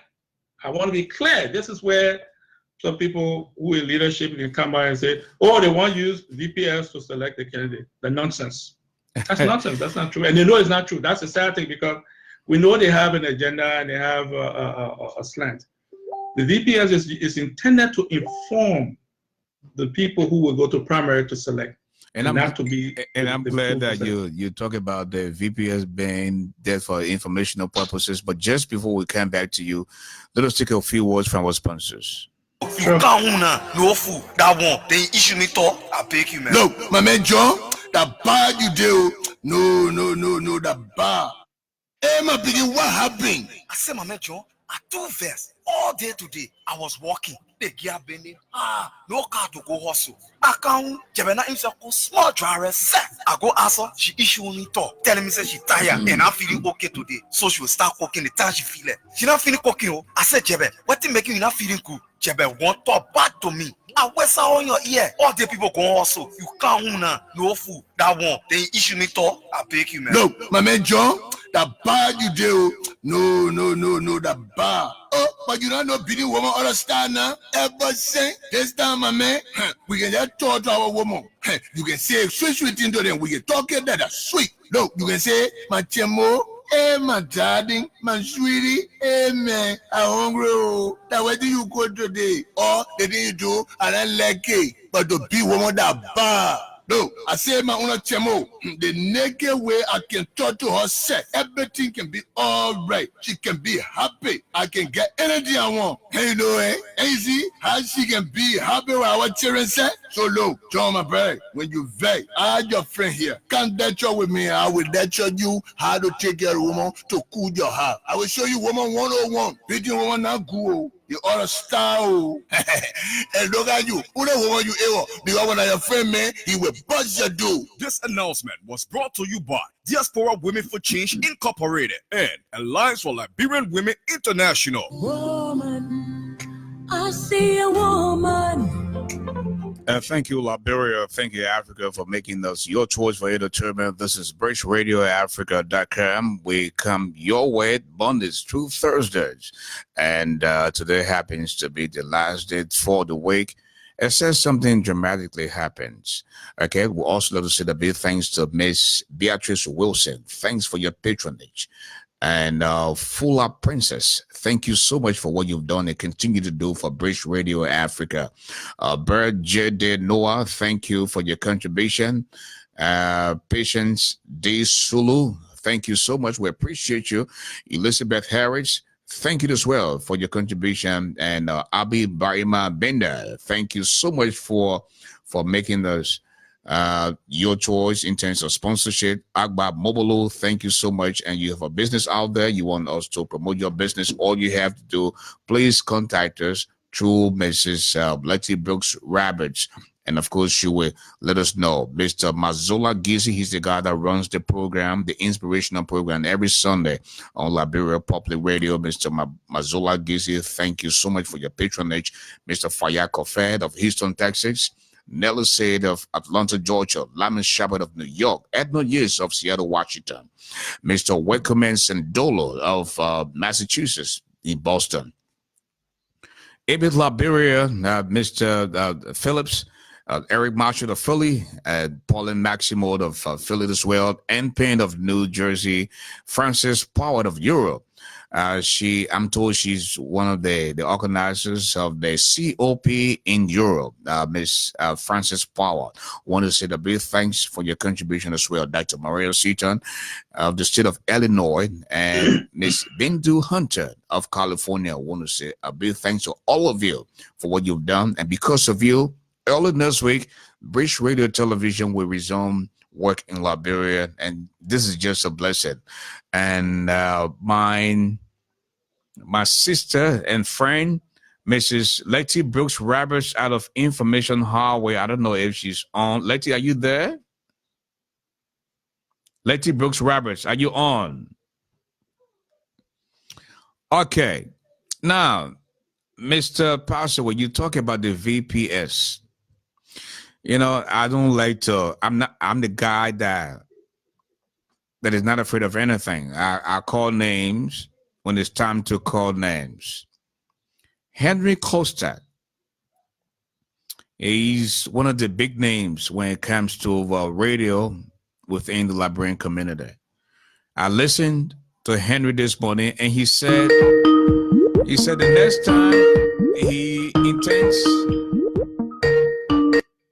next time he intends to contest for opposition in Liberia, he will conduct a poll, meaning he will go from district to district, from city to city, and test his strength. He will not just get up and go and decide to run for office as most of the people do in Liberia. My question to you now is, what is the difference between what he said this morning and the VPS?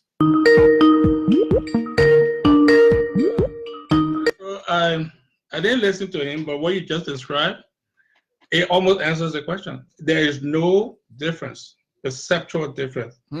The issue of testing population using representative sample is a standard tool that is used in almost every discipline. And it's highly reliable. It's not 100% proof because you have the margin of error based on the number of variables and factors. But what that does, it gives you a very good picture next to the actual. It wouldn't be the actual because until you execute the vote, you wouldn't have the actual. But it's the next best thing. We're right here in the States. Watch what we're watching right now. The people having polls every day. They use the polls to decide who will go on in the debate stage. You remember that? The polls. Yeah. They use polls. It's very standard. It's very reliable. It's something that guides your decision.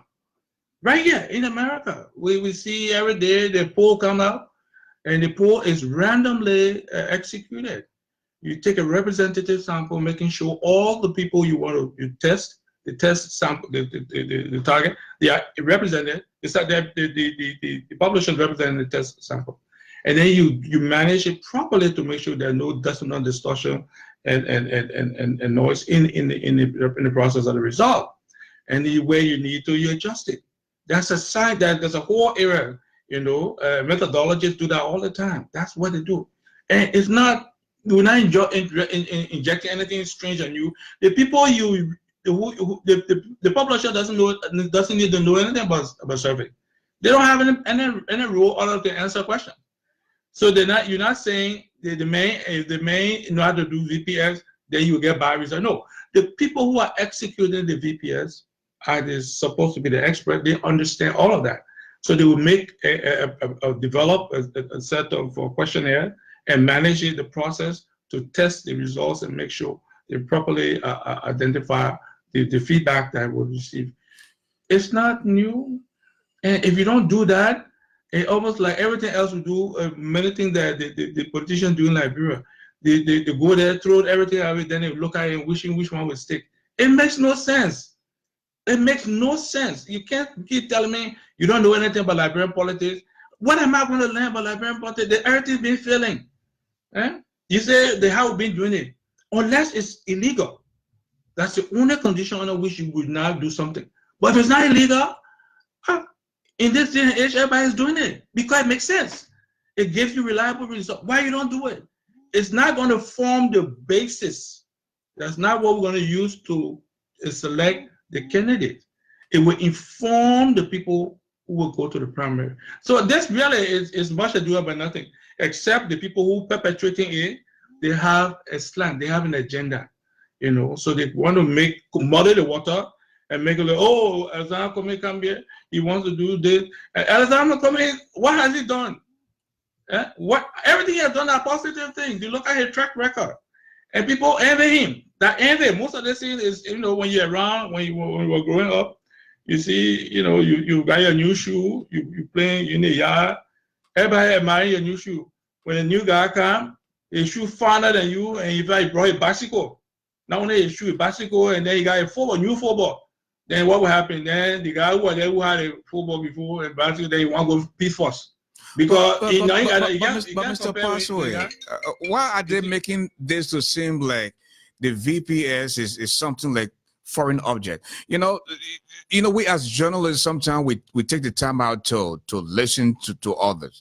Mr. Yuri was on here yesterday, making the VPS to sound as something that has never been heard of. And this morning, a member of his party, Henry Costa, came out to say, you know what, the next time I intend to contest in an election in Liberia, I will make sure that we conduct poll. I will make sure to know my strength to see where the people are coming from. And you just alluded to that. There's no difference between the VPS and the poll. Why are they just making noise about this? Now today they have people fighting on both sides. And you see, one of the reasons why I can't be a part of a political party, because, come on now, we people have got to be grown to think for ourselves.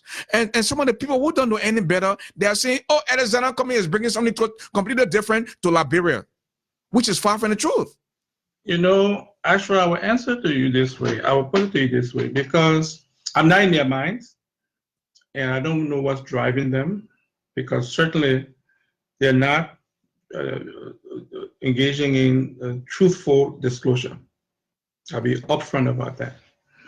If it was somebody who had no access to the information or who had not been privy to this discussion, then I would give them the benefit of the doubt. But if somebody who's been been an integral part of these discussions and come out and float these things, it only leaves questions. I don't know the answer because I'm not in his head or the mind. But we're very determined to simplify and make this clear to the Liberian people.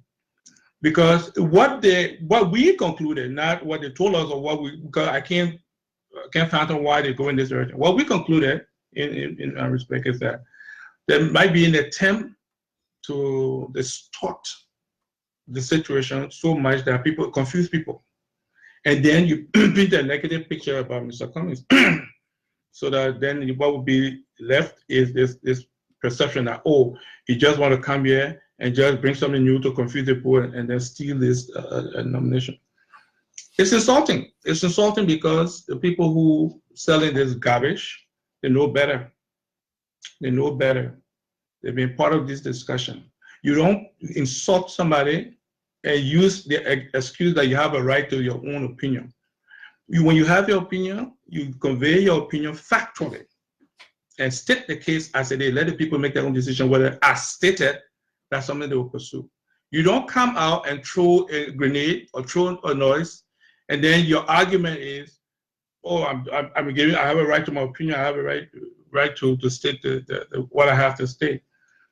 I don't think anybody is naive. I don't think we need to let them tell us what's driving this. I don't need them to tell me, but we have our own suspicion, and I think that will guide our response.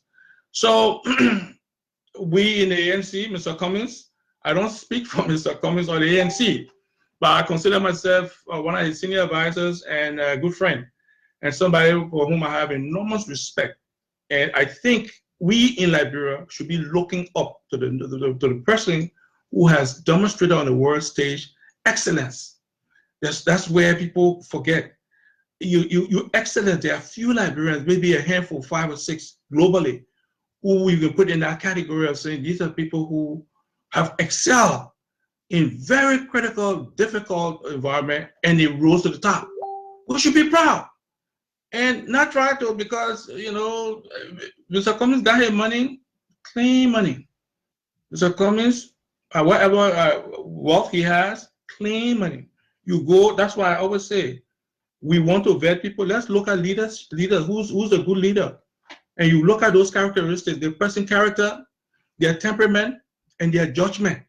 That's how you define a good leader. You compare him to all the others and see. If other people better, then I wouldn't be the one to say that.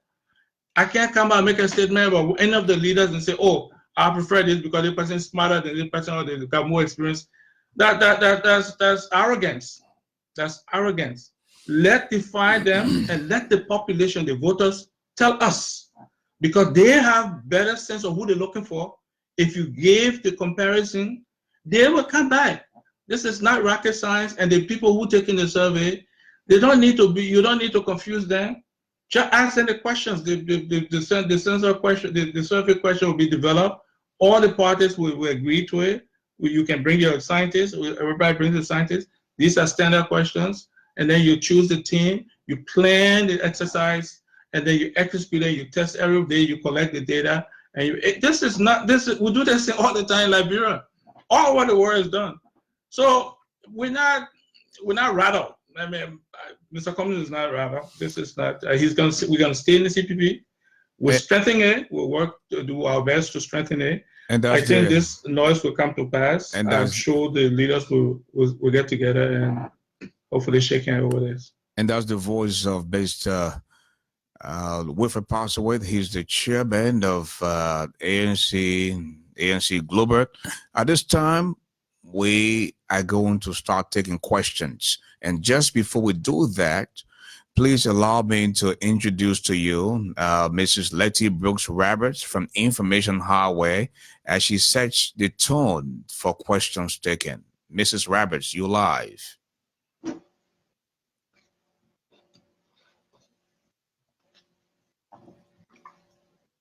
Mrs. Letty Brooks Roberts. Good evening, Mr. Garley. Okay, thank you. I'm here. Okay, welcome. Go ahead. Good evening and welcome to our guest, Honorable Wilfred Passaway, Chairman of the ANC Global. We want to say welcome to all of our guests that are listening. As we prepare to take our questions and answer, we ask that you please be respectful of our guests. Please have your questions ready when you call in, and please be clear and to the point. But before we begin our questions, we'd like to say again, please share the video at least to 4 persons because we want this word to get out.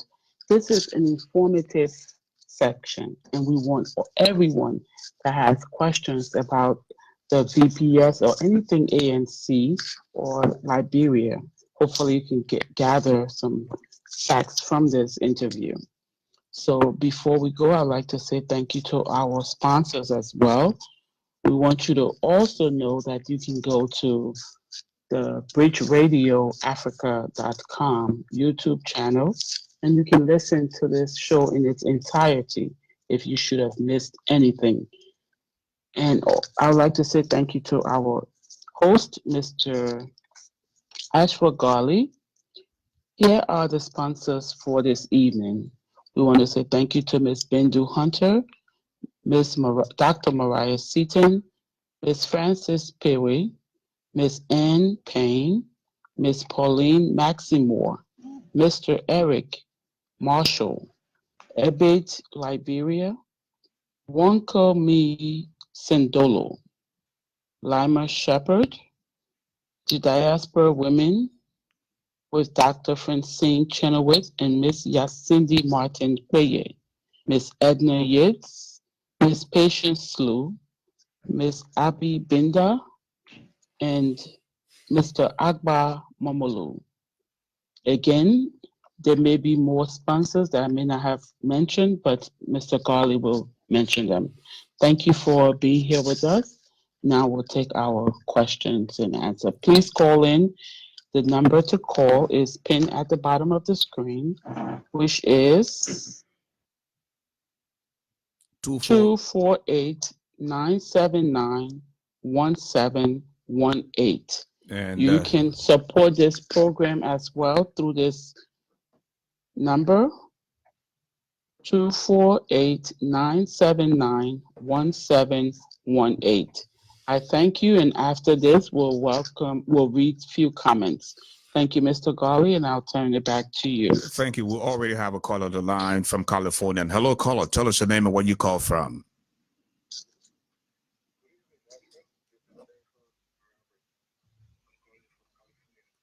Hold on. Hello? Hold on. Let me see if we can position this. Uh-oh. Hello, Mr. Rappers, are you there? Yes, sorry, the line just dropped. Okay. Yeah, good evening, Chairman Passaway. I just want to say thanks for coming on, and these are the things that we hope to see, during this time of misunderstanding and misinformation or whatever. We need some of you people to come on and make some clarity. We want to hear both sides of the aisle and see and make a determination on this information, because an informed society make an informed decision. So my question to you is, you talk about the VPS, Voters Perception Survey, which is something that we all see here in the U.S. and other people, people take to look at this information and make some decision. Now, what happened to candidates? Because you mentioned about how the CPP is in this to win election. Okay, that's fine.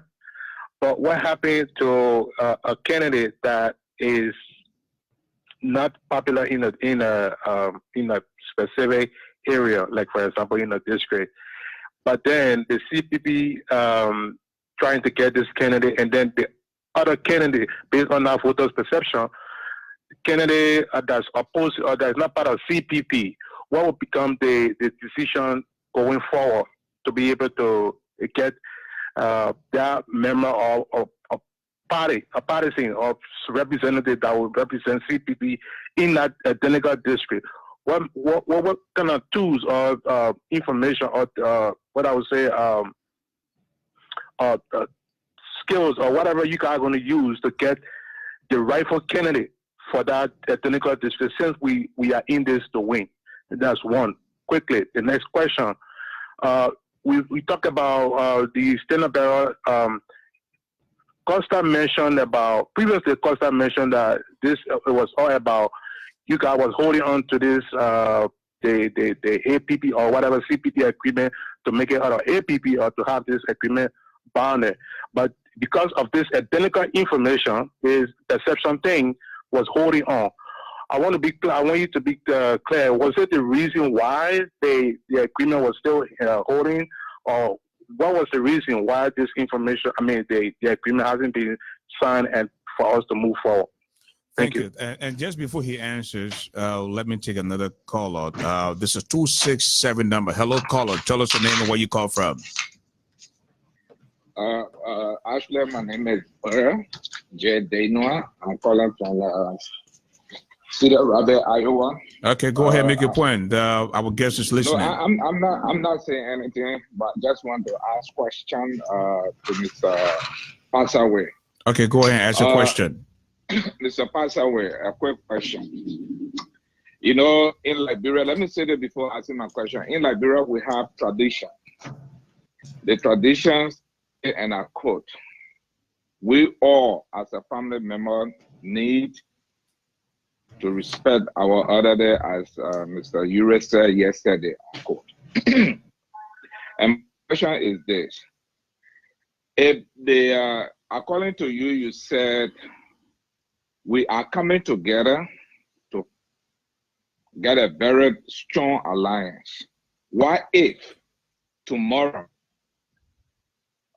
they say Mr. Cummins should be the vice standard bearer from ACC, and this lady from Unity Party could be the standard bearer?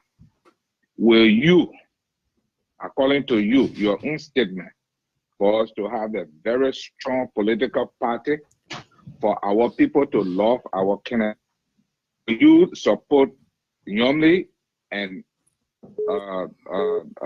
Mr. Cummins' ticket? Yes or no? And a little bit explain. Well, if you say answer before you explain, then I will take that approach and give it to you this way. We are part of the CPP. At the end of this process, we will have an agreement. We don't have that agreement yet. There will be an agreement that we all will sign, or all the leaders will sign. That agreement will bind us to the process and the outcome. So again, if you are part of the CPP and you will commit to the CPP process and the outcome, then it would be reasonable to expect that we will have to abide by that. Now, you also allude to the fact that we all agree we came here to make sure we get the right candidate that will win. And the question that we all have to answer, not just ANC, all of us have to answer is, how do we identify the right candidate? Now, the two parts to that, I don't know the final decision about the CPP. I don't participate in the technical meeting or the leaders meeting. So I only get update from my leadership in Monrovia when information is available. So when I'm telling you something, I'm telling you based on the last best information, and I'm not presumptuous to assume that if they will go in that direction. But if we agree, we're coming together to win, then we want to make sure in our agreement, there must be a process for identifying the people who can win. And that's why the whole discussion with the VPS was about. At the end of this process, there'll be an agreement.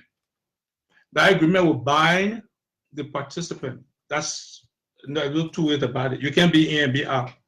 If that is consistently followed, you can expect that ANC and Mr. Cummins will abide by it because we'll be party to it. So I mean, I hope that answered the question. Now, the other question about how to make sure the parties select people who will win, and what if they don't, then you have second tier. That's why I said from the beginning, I said, I don't know the process the parties select or employ to identify their candidates. I don't know that. I know in the ANC, we are putting together a rigorous process to vet the candidates that were put forward. Regardless of the process used, if we don't vet people and we don't do it in a transparent way, it will be a terrible mistake, regardless of the party. That's as simple as that. So the party might choose, excluding the CPP process, they might choose to identify their candidates in this manner, that manner. If you do it without recognizing the anger in the country and the desire of the voters, it'll be a terrible mistake. There are no two ways about it. So I hope I answer your questions. Okay, and folks, once again, we'd like to say a big welcome to Ashford Garley Live on this beautiful Thursday night, and this is our last production for the week. God willing, we'll be back on Monday night of next week with a fresh, brand new edition of the program Ashford Garley Live. You now have the opportunity. You have the boss for ANC Global in the diaspora to answer your questions. So please feel free to contact us right now. And we have a call on the line. Hello, caller. Tell us your name and where you call from. No, Ashley. I mean, just you know, you called me up, and I had the bag. I didn't cut you off. I told you asked your questions, and you were done. But if you have anything else to say, the microphone is all yours. Thank you very much, Mr. Masale. Thank you very much. You know, we are all Liberians. We are all Liberians. You know, and my suggestion to you and the CEO, and the CPP of Liberia is this. We are in a diaspora. We're not going to vote. You know, like using the, I don't know, people who know their book, they always use some set of language on Facebook. You see, Mr. Ure, Mr. Boakai, Ms. Nyomli Kangai, and Mr. Cummings. These people, they talk every day. For those of you who in the leadership, I am kind of asking you people, you know, when we're doing these things, people laugh us off as an opposition. Coming up on social media, saying what we don't supposed to say is very, very bad. The only thing we want to do is to make our country a better place to live. If they want to select any other person, this is my advice and this is my suggestion. If they want to select person based on the party lines, let us select these people and go in the various countries and debate and show what they want to do for their people.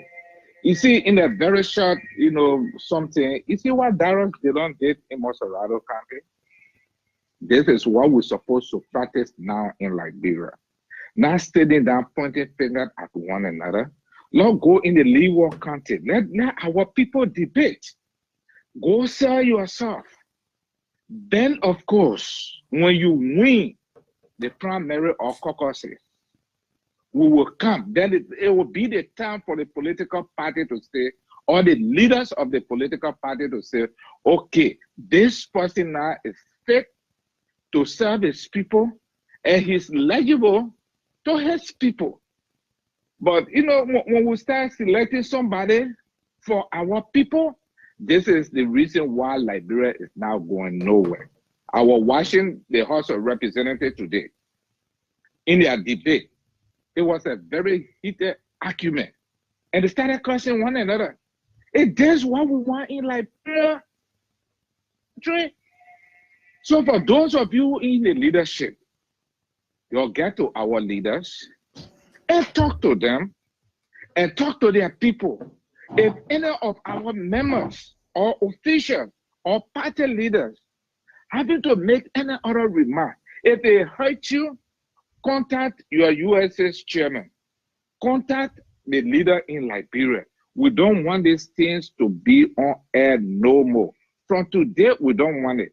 That way, opposition, the ruling party will not mock us out at any time as they continue to do. Oh, there is fire in CPP. There is fire in CPP. So other people will come Let me just stop right there. That's my recommendation. It's my thing. Thank you very much. Thank you, my brother. Thank you again. Mr. Passaway is here. But just before, go ahead, Mr. Passaway. No, I think he's on point. I mean, I think we're saying a lot of the same thing. When he said, "Let people go out in the Leeward County in the district, and then show themselves and debate," is some of the things we talk about. But again, at the end of the process, we should come together and be clear about what we want to do and how we want to do to go forward to be successful.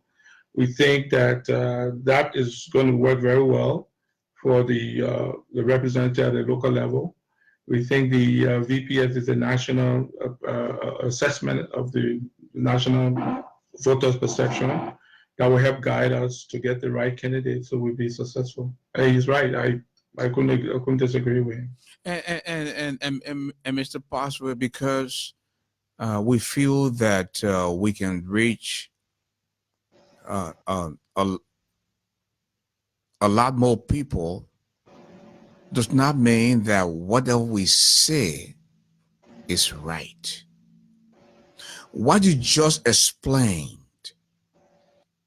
and what Honorable Cummins and the ANC explained about the VPS has no difference with what my younger brother Henry Costa said this morning, that the next time he intends to contest in an election, he will first get the feel of the people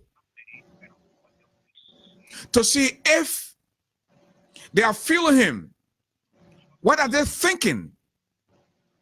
If that is the case, then I think the way they have things going is wrong. And again, I will say this to you. Bernard Ure is my friend and big brother. I've known him for over decades. But you can't come on the world stage into the media and turn VPS to be foreign object. This is not fair. This is not fair to the people of Liberia. This is not fair to Liberia. And at the same time, somebody should play the role of the third person to say, you know what, even though they said this, but I will come out and say, you know what he said was far from the truth, but this is the real deal. You can't jump in the dirt with people and start to fight with each other. It just doesn't make any sense to me. Actually, you're right. I agree with you. I mean, absolutely. I think it took us some time to say we're going to assert ourselves because we didn't want to convey a sense of disorganization or infighting, which is not the case. There are comments and statements made every now and then that need to be corrected. That's different from where you say there's dissonance. People are not working together. They are working together. There are heated debates and issues. They are almost down to the last one or two issues. And they feel confident talking to my boss, my political leader, Mr. Cummins, and other leaders. They're very close to concluding the framework. And so I think they all see the value, the enormous value in this effort. I think they will do their best to quickly put things under control and then get us beyond this point. And maybe once we get past this point, then there will be an opportunity to smooth things over. And, you know, when you're debating and you're arguing for a position, like everything else, like you're negotiating for a car or for whatever, except that the stakes here are much higher. There's always trade-off and give and take. So I think you're right. I think we, you know, and I think somebody will put me in the basement and to sleep in the basement, but you know that's me, my paying fee, nobody. But in the meantime, we have a caller. I believe this caller is from Europe. Abraham Sanon, hello, and welcome to the show. Yes, good morning, Mr. Garley.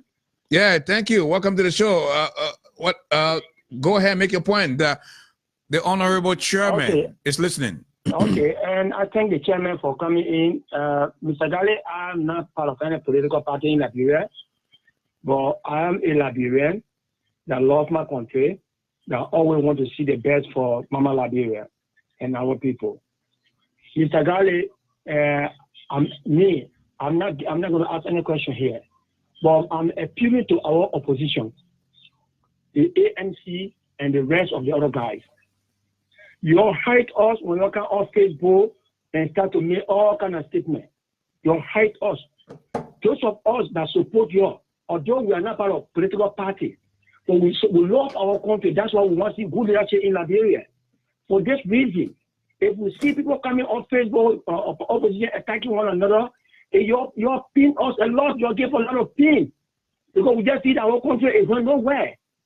But when you unite, I assume we hear that you unite. You give us life. You give us happiness. Whosoever you carry as standard bearer, we will support that person. My appeal to you, please, Liberia is too good to be led by people who don't know nothing. No, Mr. Sano, thank you. I think you couldn't have said anything better. I mean, we all have a responsibility to manage the expectation and make sure we tamper down on these internal squabbling and fighting. It's not helpful. It's not going to help us. It's not going to help the country. And we will continue to strive to do that, to work with our peers and those who we have, whose ears we have, to talk and make sure we bring down the temperature. It's not healthy. It's not helpful. So we will continue to do that. Very much. Okay. You give us hope. You please do it for our country. Thank you, Abraham. And I have Mr. Steve Bowley, aka Moses. He's live on the line now, Mr. Moses, welcome to the show. Thank you, Mr. Garley. I want to say hi to my chairman here, Mr. Passaway. How are you, Mr. Passaway? Hi, Steve. How you doing? I'm well, thank you. Yeah, as usual, anytime and every time I have the opportunity to speak to the Liberian people, whether it's in private or in public, I always like to acknowledge them. They're the most important people, and that's why we are here tonight. We're discussing Liberia and Liberians. I also like to acknowledge the Liberian women. They're the most beautiful women on earth. That's why my chairman, Mr. Passaway, married a Liberian woman, and that's a fact that cannot be debated. But let's get to the issue here because we have some important things that we have to talk about. I want to say thanks to the chairman again for coming on to make some clarification. Now, let me be very upfront with some things because sometimes we sit by and we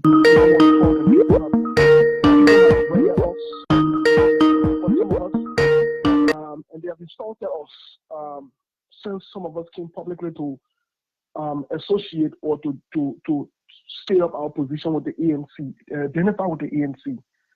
We have been insulted, but that's not an issue for me. I think the most important thing here is I want to point out first to the ANC, to my ANC members, my fellow ANC members, and some of the leaders in the ANC.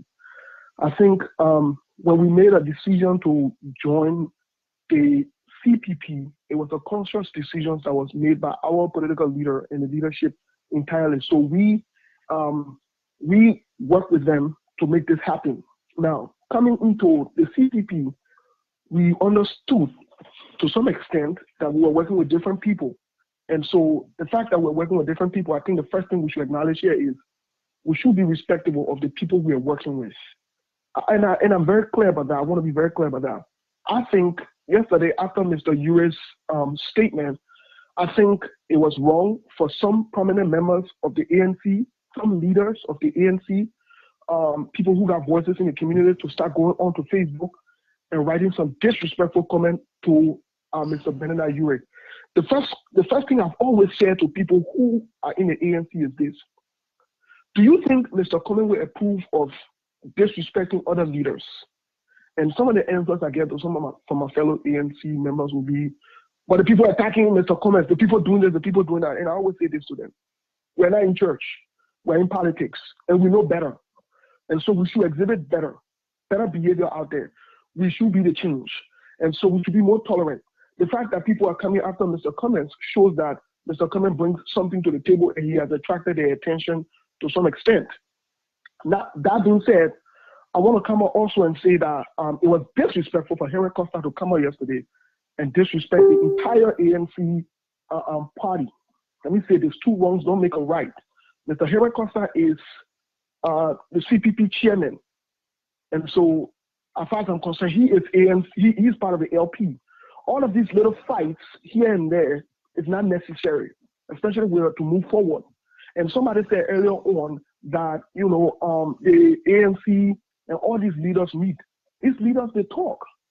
If a leader from one of the CPP comes up and says something that we don't like, the truth about it is sometimes we just gotta be quiet and just let people show who they are instead of going after them and just talking and being disrespectful. That would be my point. But here's my question to the chairman. Mr. Chairman, if let's say the parties agree, the CPP agrees to let this whole VPS thing go on, and who's going to fund it? That's the very first question for you because it needs funding. That's the very first question. Who's going to fund it? How is it going to be funded? What might be the time frame for this to be accomplished, considering we have, the 2020 senatorial elections coming up? And I think we have a lot of seats out there that the CPP should also be strategizing as we speak to ensure that we have members from the opposition party to enforce the House of Senate, because we've seen over the past few weeks that the House of Senate has been doing some good job, and it seems like there's an awakening to holding people accountable to some extent. So what is the strategy forward for that? And then my next question to the chairman, is in regards to the ANC in America. What is our next plan apart from the convention? What is our next plan of action in order to inform the public? Because we want to inform the public. There are some people that will say, well, we don't know when the ANC is having issues in America, and some of us are interested, we want to come and see what's going on. What is the next plan of action in order to get the ANC Global in the United States rolling so that we can get to work and do some business instead of, all this small back and forth talk here that, that will now move us forward to some extent. Thank you for the time, Mr. Garley, and thank you so much, Mr. Chairman. Thank you, Steve.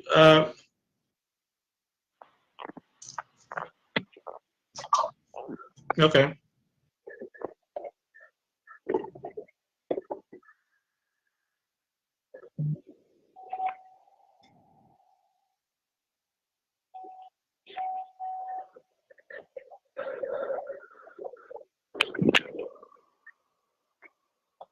Yeah, hello, Ashford. My name is Koto Jala Bawanyan, calling from New York.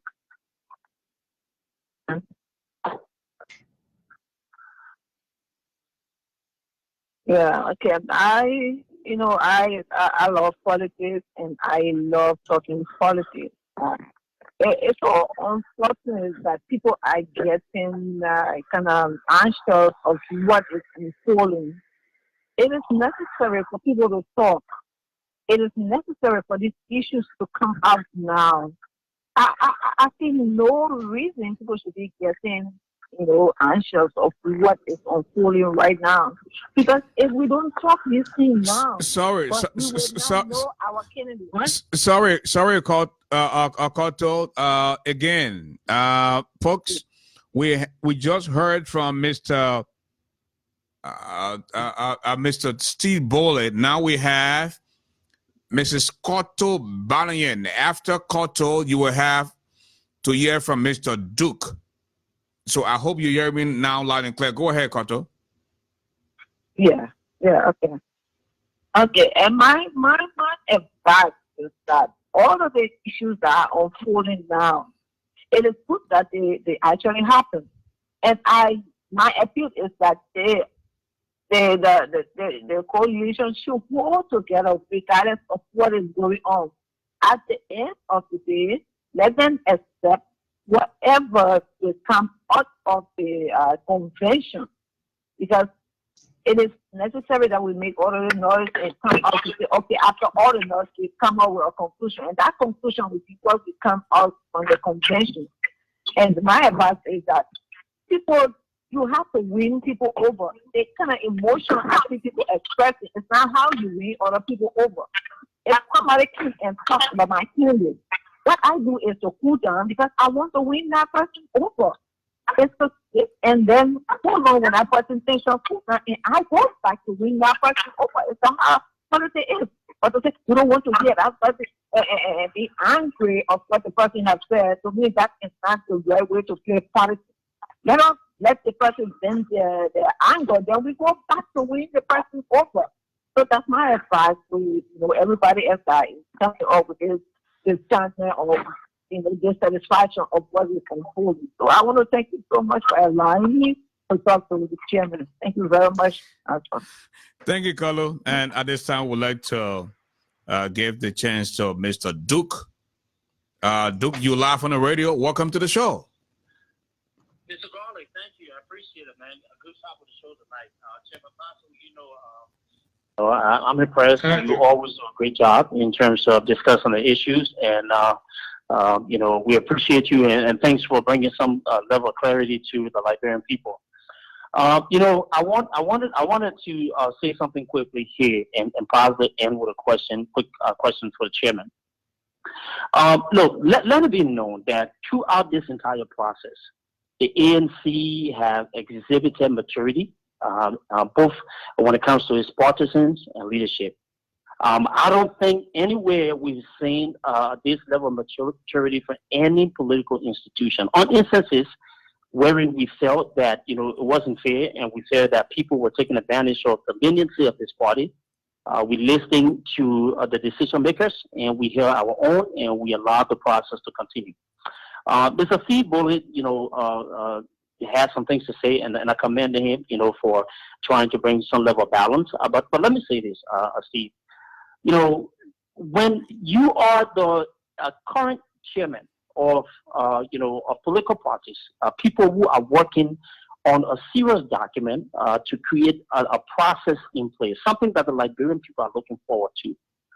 You don't come on the airways and begin to openly attack the people you're working with. And Steve, we're professionals, and so there's something called professional courtesy, and there's something called ethics, there's something called compliance, right? You don't take private information and make it public. I think that's irresponsible.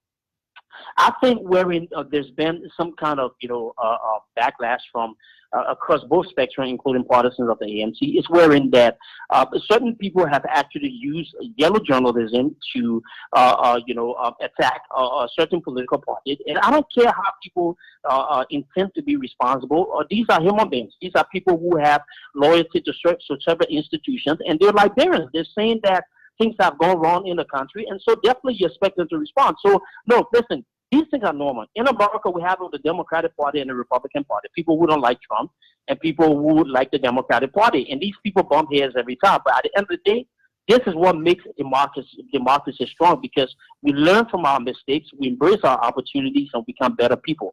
So to clarify, the ANC have been mature, and I'm not here to bash my ANC partisans and I just want to tell them that we appreciate you guys. We say thank you for going through this process, and we appreciate the level of commitment and maturity that the partisans have shown, like all the political institutions that have failed to understand the importance of political courtesy or professionalism. Now, Chairman Paso, I know we're getting to do, reaching the point where we'll be creating a working document that's going to serve as this blueprint, the template for the CPP to be able to function going forward. Can you elaborate in terms of, what does that mean for individual parties? Are we still allowed to build our political parties and go out there and strengthen ourselves throughout this process? Or is this something wherein now every political party is just going to work together to make sure that we are promoting or seeking the interests of the CPP? I think it's important to clarify, because, down the line, we don't want any kind of miscommunication. We want to know that, people to understand how this process looks and what it means in terms of individual parties and what we're going to be doing on both ends to be able to strengthen our own party or either work together to promote some sort of cordiality within the CPP. So that's all I have to say, Ashford. Thank you. Thank you, Duke. Thank you, Duke. Good points from Steve, Kotu, and Duke. Starting with Duke's question, they have not put out the final framework, but the final framework would drive the responsibilities of the parties, the four parties. But the construct, the current construct is collaboration. Collaborating political parties, individual political parties working together based on common interests. So they don't lose their identity, they don't lose their own interests. They're working on a joint effort. So again, how that final framework will be concluded, that would decide or drive the specifics of how the four parties will work together. But because of the current construct, it's not a coalition, it's not a merger, it's just collaborating political parties. So regarding the appreciating the maturity, yes, we do agree. It's important to maintain maturity. It's very easy, like I said, for all of us to just go out there in the ethers and throw tantrum and stuff. We don't, for example, I said the other day, I consider George Weah a friend or somebody who I respect, and someone didn't like that. They thought I should have used some stronger negative words against him. I disagree with his policies. He has failed policies, and I don't think he's done much to help the country. I think that we can argue about that. But as an individual, we don't play in that space to go and insult him, his family. I would challenge his government. I would challenge him for disclosure, transparency, and performance. I will call out the things that we disagree with, we see going wrong, but we try to maintain the level of civility that's needed. Remember, we just came back from a horrible situation in Liberia. And many of the young people out there, they're desperate. They're looking for an opportunity to better themselves or to get busy. Why should we add to the problem? Because if you as leaders and you go in there and every time you throw tantrum or you insult and you go every other word out of your mouth is trying to bring somebody down, you're not setting the right example. It's poor character. In my view, the way I grew up, it's not. You don't need to do that to make a point or to make or prove that the other person is wrong. You can be civil and a civil discourse, point out the shortcomings, and then you move forward. So on the issue of, and I agree with Koto, it's okay to talk, and the CPP should hold. We will hold. We're definitely determined to do that, and we will win people over. Koto, that's what we do. We don't go in to think that we will start a conversation, you agree with everything we say. That's fallacy. People come with their views, their points of view. We sit down and listen, and we explain our point of view, and then somewhere that we believe, if we have a convincing point of view, we'll win you over. So we'll continue to do that. Now, regarding Steve, Steve, three key questions. Who is going to fund the VPS? That's part of the discussion with the collaborating parties. I don't know the details or the final determination, but that will be discussed, agreed to from part of the discussion. The time frame is not a constraint. Let me explain that. The NDI, the National Democratic Institute of the United States, just did a survey, I think a couple of weeks ago, and they put it out there. You would need time to plan it, prepare, execute it. But you can do a good solid survey can be done in 2 months, 1 month, 3 months. You can design it. And depending on the number of resources and the planning, how you lay out, you can execute that. And then the next plan of action, Steve, if you engage with Leonard and other leaders and Dr. King, and we have different plans that have been worked out. And in one of our meetings, I think in the next meeting, we can discuss that further. But there are plans, and you may already know some of those that have been privy to. So those are things that are ongoing discussions. Okay. Again, thank you, Mr. Chairman. Again, we have two more callers on the line. One is coming from California, and following the caller from California, we have Mrs. Eloise Salif Garley. She's also on the line from Detroit. Again, yeah, me again. I said my head feeling my but don't be surprised if my sleeping place changed tonight. I know why you gonna say that. Well, let go to California first. California, you live. Yeah, go ahead, make a point. Yes, quickly. Good evening again, Chairman Passaway. I just wanted to remind you didn't answer one of my questions. The question was about what was the reason that kept all these process so long, and now how long do we expect to have this document completed and fully submitted to the people of Liberia, so we can have some level of hope and assurance that the CPP has now become APP or whatever nomenclature is it, so we can work together. And I wanted to respond to the gentleman, Duke. I don't know him personally, but I follow him when he responds to some things. And I think the issue of justifying reasons for why we do something or we respond to issues that tend to be negative, I don't think it is right for some of us or the people in general. So I don't know the guy, the gentleman called what's his name, the guy who's aspiring for Mother Nimba, I think. But I mean, if you're trying to carry some weight behind you as a leader of a party, before you make a statement or post or make any decision, you should think about the weight and consequences it's going to take, along with carrying the party, meaning the party emblem with you. So to tell another somebody that you're trying to collaborate with, to tell them to behave as if you're talking to a kid, I mean that's very irresponsible as whatever you're trying to portray out there. So I think we need to try to refine. If you have some disagreement, you can refine that disagreement in a very responsible way, like the chairman is doing right now. I felt very much disappointed earlier, but now the chairman, just from what he's saying, I feel that Mr. Cummings has a better vision or maybe much more better future and vision for our country. You should explain, make a case that other people will understand, not to go back and forth it with the next person. So I even when I contact and I commented on some of his posts, and I disagree with him. He as much he's a friend of mine, but I disagree with him when there's some things are not going right. So I don't think the gentleman who just made that justification, I don't think is right. And Muna Fahar and all these people, you can't carry a party emblem. You need to learn how to filter your utterances and comments on social media. Thank you. Thank you very much. Again, thank you. When this is a very independent podcast.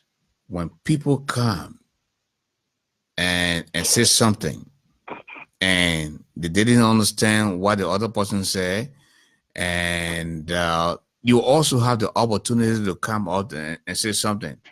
Again, I have Duke on the line. Duke is still on the line. He's listening. And I think Duke wants to respond. Duke, are you there? Yes, sir. Okay, go ahead. Okay, that's why I just wanted to comment because I heard two comments and I heard the last gentleman. Listen, let me say this. We are not in the habit of, responding or being insulting to people, right? But I want us to start understanding the importance of, being fair in terms of the recommendations and the suggestions that we're making. Some people will sit under live videos when other people find it, amusing to insult the relatives and to insult a man like Alex Cummings, who have done nothing but just offer himself to make life better for his people. And some of these people will not come there and tell those people to stop. Somehow, it only becomes a problem when ANC partisans respond to some of those things that are being said. While it is true that all of us need to exercise some level of maturity, we are human beings. When Taha said behave, where were those people who sat on the live videos when there was almost 1 hour or 45 minutes plus of insult and attacks directed at Taha Wambu? Look, my people, look, we all want to work together, We all want what's best for our country, but we can't be playing these political games as if it is only one party.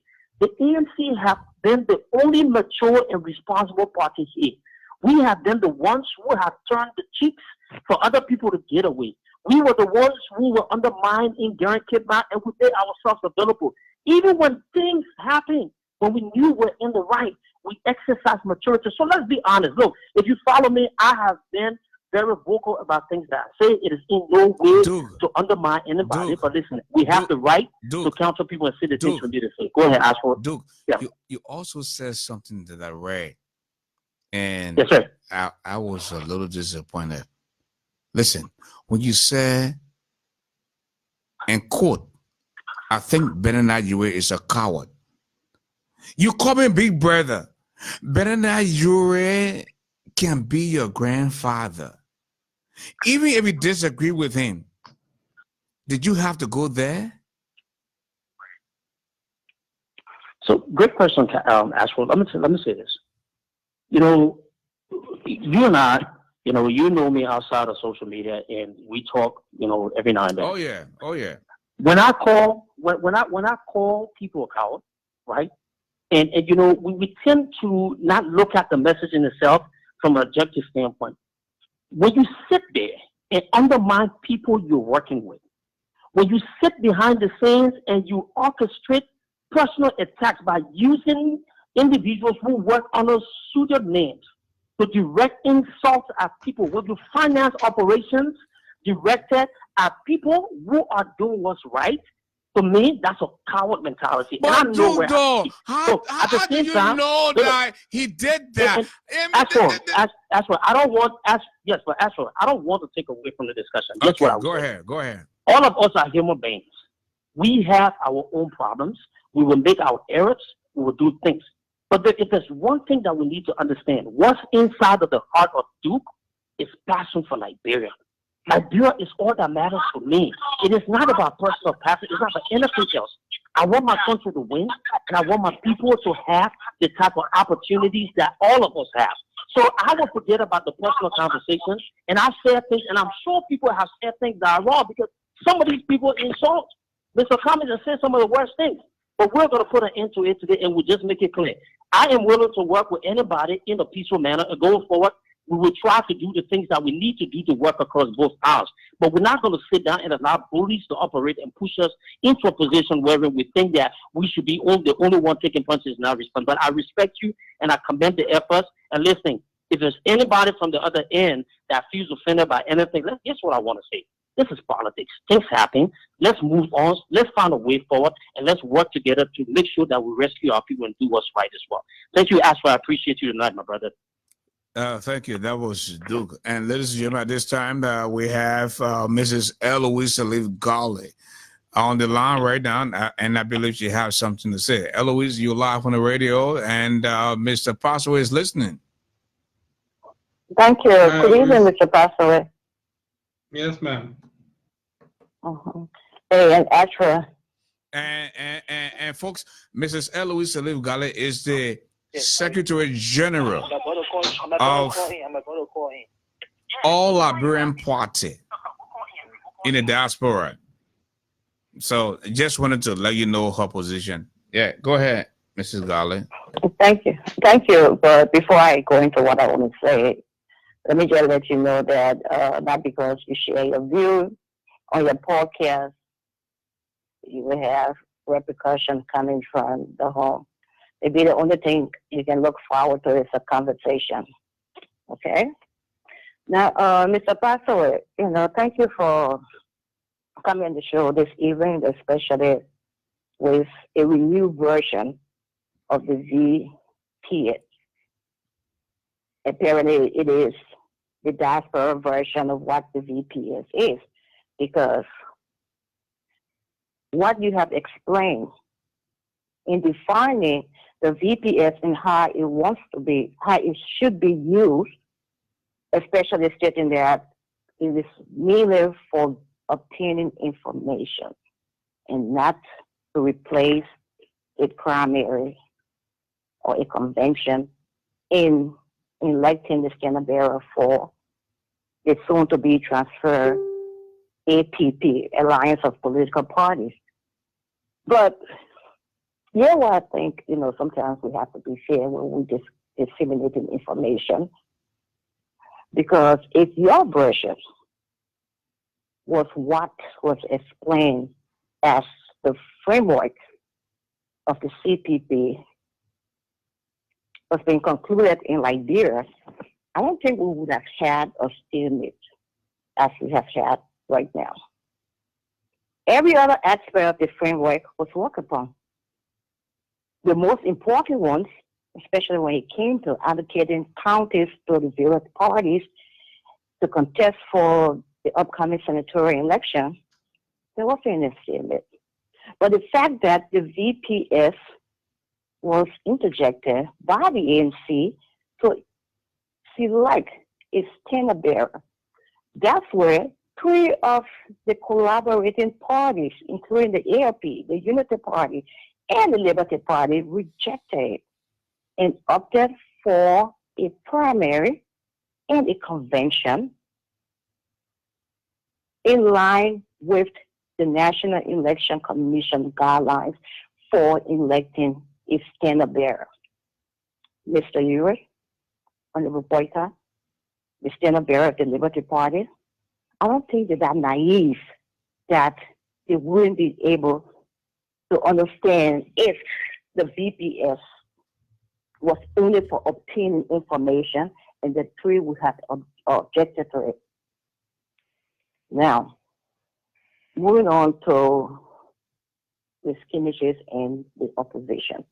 I think we as oppositions to be on a teleconference or to be on a podcast and be discussing how we are attacking ourselves, it should be so disgraceful to us. Because many times we refer to the ruling party as being incompetent. We conclude by saying that most of them lack experience and education. When you look at the opposition, you see we have hardly brilliant people in it. Considering the way Liberia is right now, how damaging it has become, how it has been mismanaged, one would think that the cream of the crop for Liberia, the brains we have in Alexander Cummings, Honorable Ure, or Honorable Boyka, Madam Kanga, they will be able to sit and amicably resolve issues and extend it to the members. Unfortunately, we're not seeing that. Yes, as you stated, we have 4 political parties coming together to form an alliance so as to defeat the leadership we have right now. We know there will be differences, but differences that spill over to executive members that after one person speaks, you go straight to Facebook and start insulting. Now you don't think you will have retaliation? There will be retaliation, but it's happening because I think the leadership in these parties, they're not taking on the leadership role of making sure they're having conversation with the executive or members that are renowned to understand that when issues should come out, let the leaders be the ones first to resolve the issue. We're not seeing that. But Mrs. Garley, if the leadership is not taking up the road, we don't have enough time here now. If the leadership is not taking the road to talk to those who are going out there and saying things that they're not supposed to say, then what do you eventually blame? That's why I said the leaders. Okay. We blame the leaders because if the leaders were taking the road to make sure that especially your executives, your renowned members, that before they talk, you have to have a press release.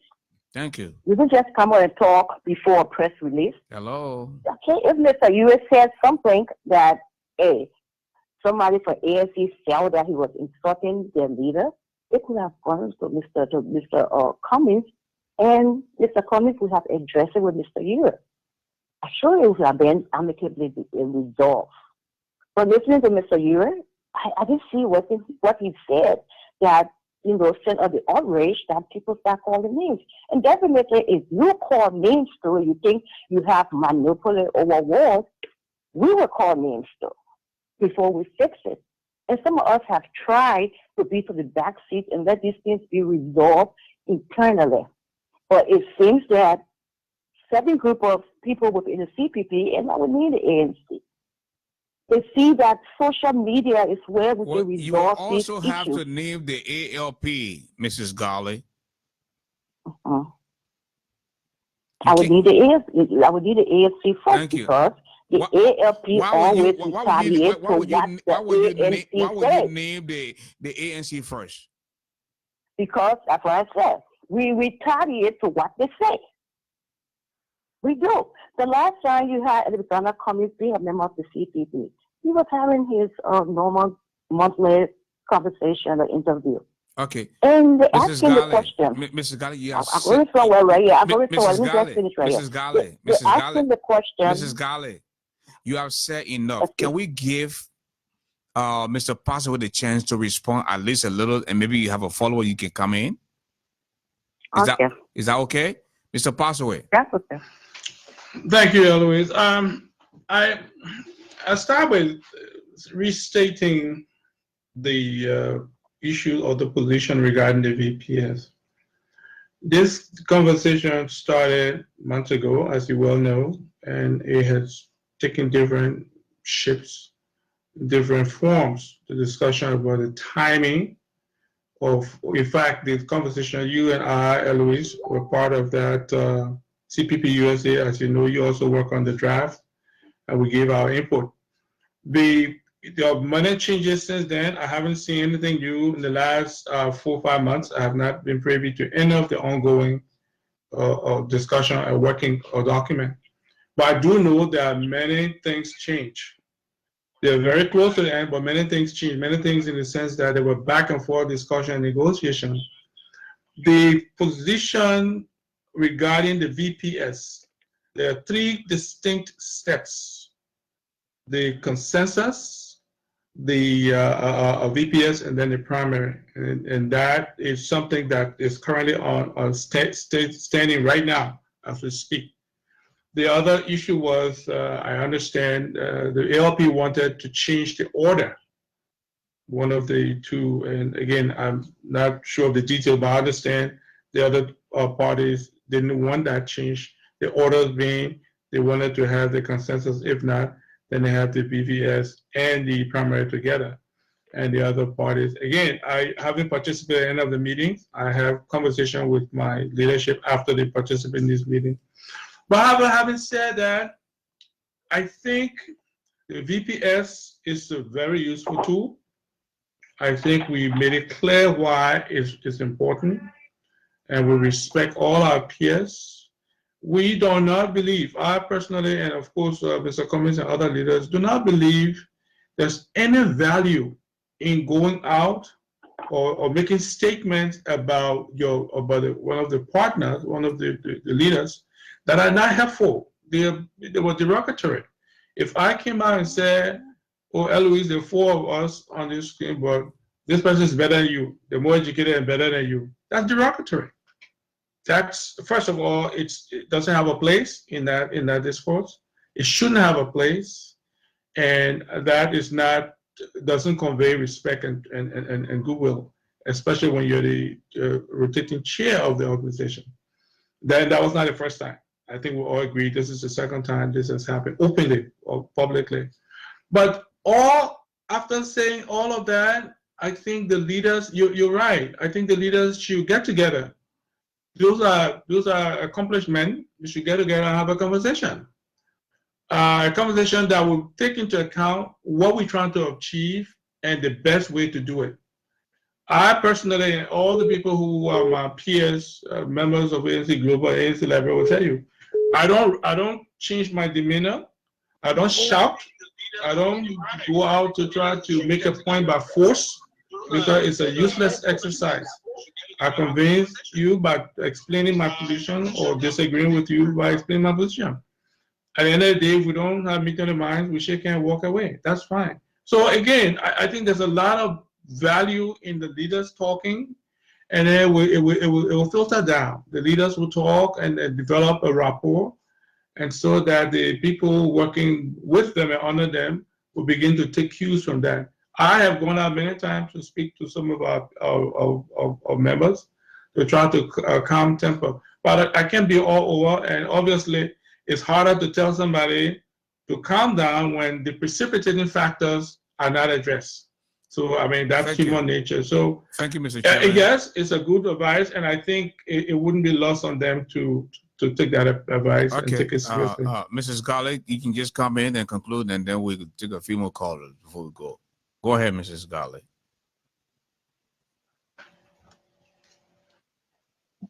Eloise? Mrs. Garley, are you there?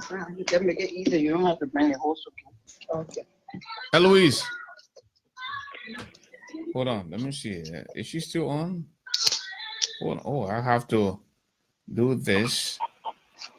Mrs. Garley, are you still there? Hello? Hello? Okay, just come out and respond quickly, and because we have all the callers on the line. Then we can go from there. Go ahead. Okay. I kind of just like the way Mr. Passaway, explained himself, and as he spoke and to the audience that we all work behind closed door on the process in Liberia, we have to make it unique to that of disaster. But in concluding, he made mention of the tone of voice of other people, where he said, some people scream. He have a softer tone because he thinks that that's useless. Now, if I'm a person who speaks that way, that's my delirious style to scream, I will feel offended that you think that, I'm talking uselessly. And I think that's the same thing we see in the CPP. Now, we get so sensitive because somebody's style does not apply to mine. And talking about the VPS, let me conclude on it. Mr. Uri did state that the other parties agree that the VPS can be used for collecting information. But the convention and the primary will be the ones to use for the Liberians to participate in electing the standard bearer of the CPP. What happened to that line with the VPS? Why are we saying it? Because he came out here and said that, okay, the VPS, we only wanted to obtain information and know the ranking of the leaders. So I think the way we disseminate information, one, is very important to the CPP. Two, the leadership of the CPP will definitely have to come together because we all know that no one party would win the ruling party, the CDC. The CDC, they have the resources and they will be willing to put it out there. Besides that, before I leave, I think at this point what we should be talking is the branding of the CPP, how we can market it to the Liberian people. That's what we should be discussing. Let me make them to get used to it instead of us talking about the tax. My Senate bearer said this, my Senate bearer bill is better than yours. That will not make us to help the situation in Liberia. I want to thank you, Ashford, for giving me your time, and please have your day, have your show, and don't think that, you say anything against ALP or you ask a critical question. It's something that personal. It's not personal. So please don't make me look like, I'm a tyrant, I'm a dictator because you're saying that. That's your view. You have your view, I have mine too. We just agree to agree. Again, Eloise, I am 100% neutral. I am not taking side, but at the end of the day, please don't change my sleeping place. That's all I'm asking. Having said that, we have a 301 number 569-6361, and after that we'll go to Yasendi. 301. Tell us your name and where you call from. Hi, this is Emmerich Nickel. Hey, Emmerich, how you doing, my brother? Welcome to the show. Thank you, Ashford, and Chairman Pass. I would thank you too for being on to educate the audience as to the VPS. Just a quick point. I'm not going to be here for long. All right. This is a political situation we are in. Okay. we all understand that, yeah, we have to conduct ourselves properly. It's true. But I don't think one group of people will always act this way while the other people are well behaved. So it tells me something, right? That maybe one group of people are just crazy. But what's happening, people don't see it. This is the point, Ashford. The point there is simple. Who bears the greatest responsibility of all? The chairman. All right? So people saying that we listen to Benana Ure, we listen to Mr. Ure. I don't think anything was in it. But how will you see what's in it when you yourself being biased, when you're being lopsided? And then how come do you see the other problems with other people, but you just don't see the problems? So we'll keep going back and forth. My point that we have to, conduct ourselves in a respectful way to each other. These things will not happen. So Duke is over there. Yeah, Duke went off. Yeah, I myself, I went off. That's it. It's about the togetherness, the beauty of this, that people can express themselves, but we have to be respectful. If one party is respectful to the other, I don't think anybody will be disrespectful to the other person. So thank you for having me on. Thank you. Let us go to Atlanta, Georgia, where Ms. Ya Sandy is standing by. Hello, Ya. Welcome to the show. Thank you so much, Brother Ashford, for having me on. I am grateful to be here. Okay, Let me ask your say question, and then Mr. Passaway can come in, and we can cut this end because we have to go back to the field of play. Liberia has 0, Society has 0. Nobody has scored yet, but go ahead, make your point. I'd like to say, first of all, thank you to Chairman Passaway. Great job, great explanation. I posted on my wall where a VPM is. The Liberian people are the final decision maker. That's off the back. And they have to be included in this process. And their voices need to be heard. For the years past, from 1847 till now, okay? A few people go in a room and make a decision based on what they think, what they feel, and we're not going to go there. We came for a change, and that's change we will go for. Each market woman, each farmer, each fisherman in Liberia has a voice, because these are the people who, in the end, we have to make the final decision. For instance, we were told that the lady for UP was popular and she was going to win in Kidnap, and that was hijacked. We walk away and we give that. And it is completely ludicrous that I see people on this line and saying ANC, ANC. No, ANC did not start this, all right? We will not, I repeat, will not be sheep taken to the slaughterhouse. Then when we're about to be slaughtered, before we say mad, okay? Oh, this is loud.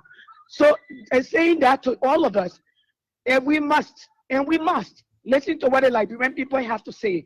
And because we must, we all have to respect one another. Whenever, and let me say this and say it clearly, everyone who is part of the CCP is a leader, and they need to conduct themselves as such, all right? Nobody here, we're coming together as a team. Whenever you come in a place of merger, people come with their own ideas and their own concepts, and they have to be worked out. Secondly, can we lower this? Can we lower this, please? Okay?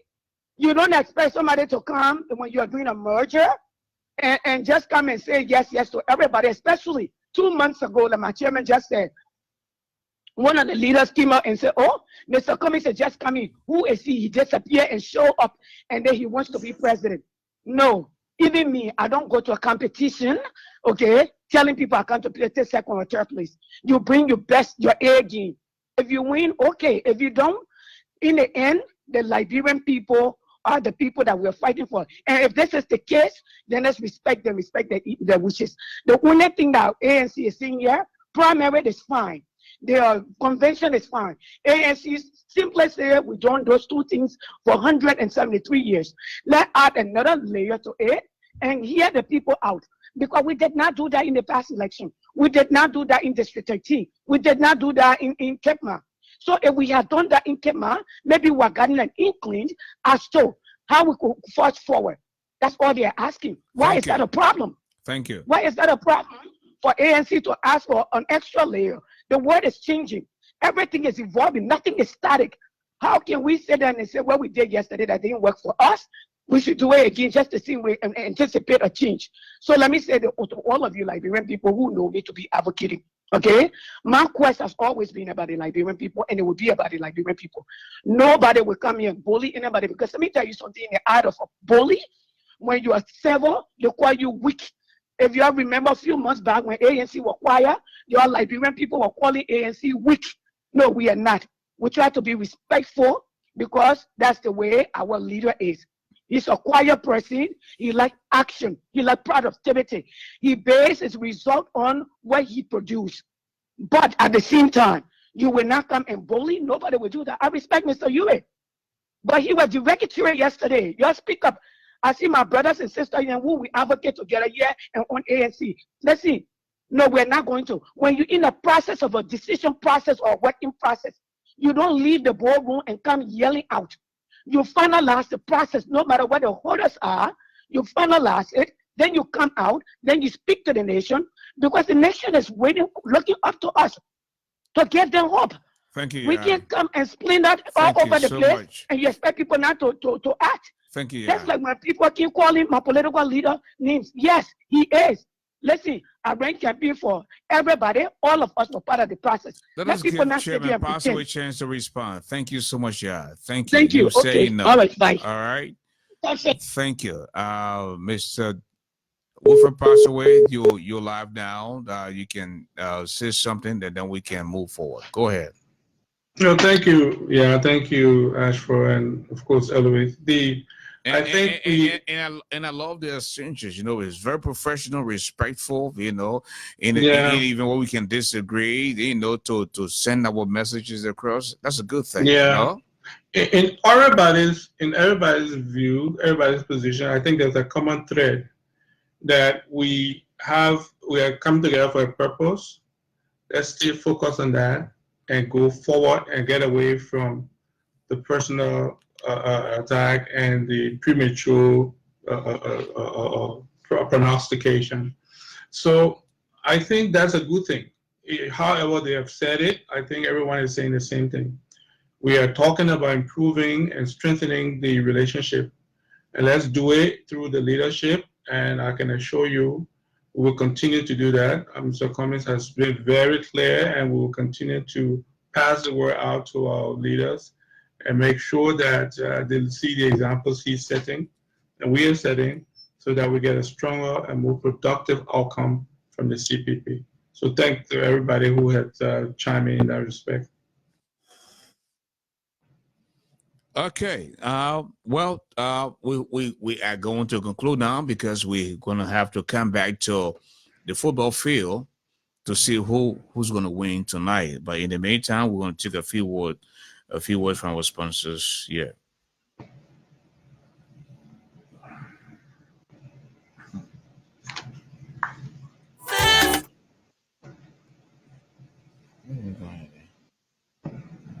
Oh, okay.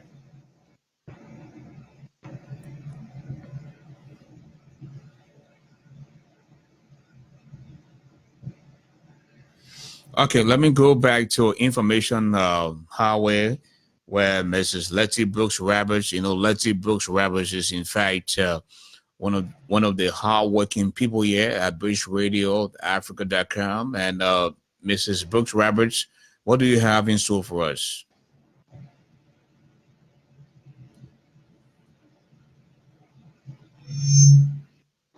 Mrs. Roberts, are you there? Yes, good evening. Okay. Go ahead. So what do you want me to go from here, Mr.? Well, I mean, you know, we have people who, because of them, we're having a program tonight. We have the sponsors, and you also are involved when it comes to information hardware. That there are a lot of folks out there that are saying some things, that they have made some type of contribution in terms of the statements, and you have all that to your disposal. So just go ahead and do what you have to do before we go back to the field of play, and then we can conclude with our honorable guest. Okay, I thank you. Thank you again to Mr. Passaway, for your patience and your time in answering these questions. There's so many questions trending right now. I'll read a few of them. We have from Nafo Hayburn Palmer. She says, I just love you and your wife. Edwina Lapu Livingston says, did you not hear Ure yesterday? We have Miss Victoria B. Cheeks, who's watching. We have Hawa Geneva Peel. She said, everybody take responsibility for their action and we move on. Natalie Pritchard, you're welcome. We have Adama Phillips replying to Duke. Duke, while you can allow Mr. Cummings to engage Mr. Ure as two leaders, then you, the followers, should put yourselves into the picture. We say Nola Dennis, you're welcome. We have Patrick Amara. Are we fighting here, my people? We have Kalon Zay says ANC people are too emotional. Darcy Camus, he says VPS will only include a sampling of people opinions. The best way is to follow the process or the proper channel to elect the standard bearer. Mr. Emmerich Benson Nicol replying to Josephus, they will do the VPS. VPS is just the polls from the voters. How did you think Bloomberg was able to debate hadn't it been for the VPS? We have Sam Bade. ANC is the problem. You guys vote cannot go anywhere. 7% in election. We have Maud Tiania. She says, you people do not listen.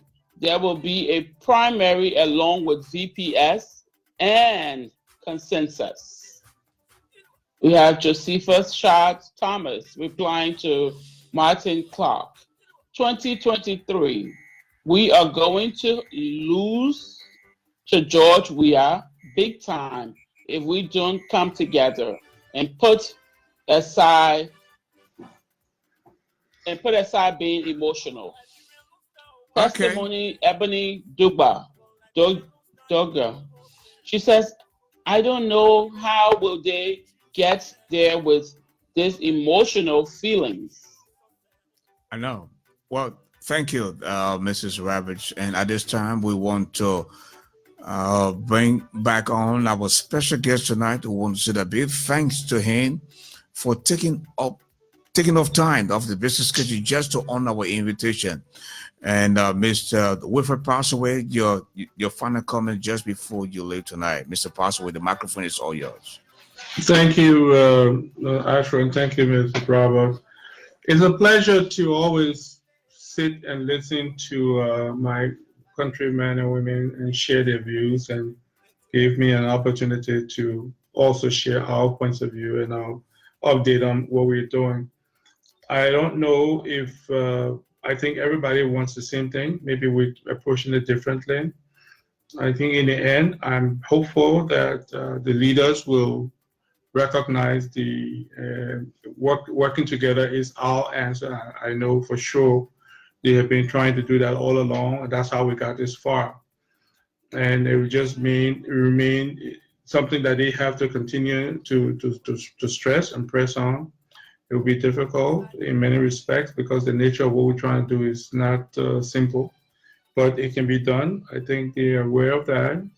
So I'm grateful, I'm hopeful, and I'm grateful that we've gotten this far, and we will continue to strive to move forward and listen and then teach, learn, and hopefully we all can benefit in the Liberia. Ultimately, will benefit the best. So thank you again for inviting me. It's a pleasure being here on your show tonight. Thank you, Mr. Passaway, and it is always a pleasure to have you on, and God bless you. And you did extremely well tonight, and we'll be looking forward to hearing from you as always. Absolutely. All right. Thank you, Ashford. Okay, Gary, have a good night. Good night. Okay.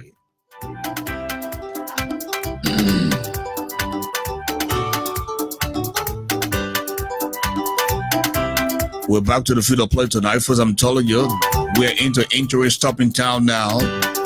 Nothing to Liberia, and nothing to societal ills.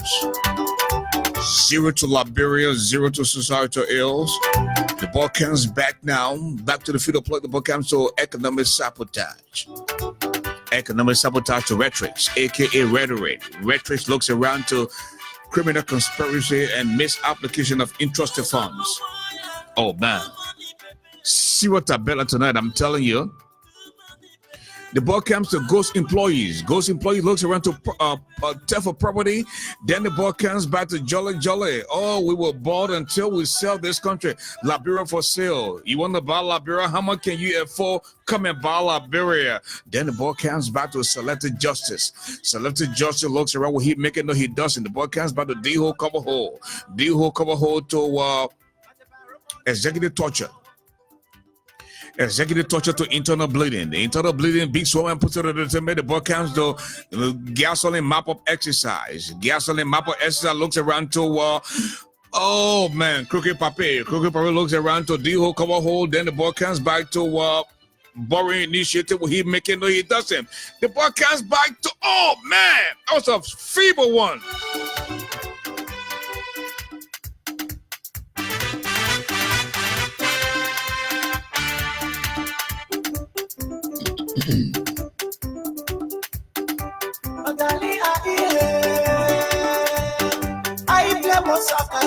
Please play Mosaka to be a triple champion.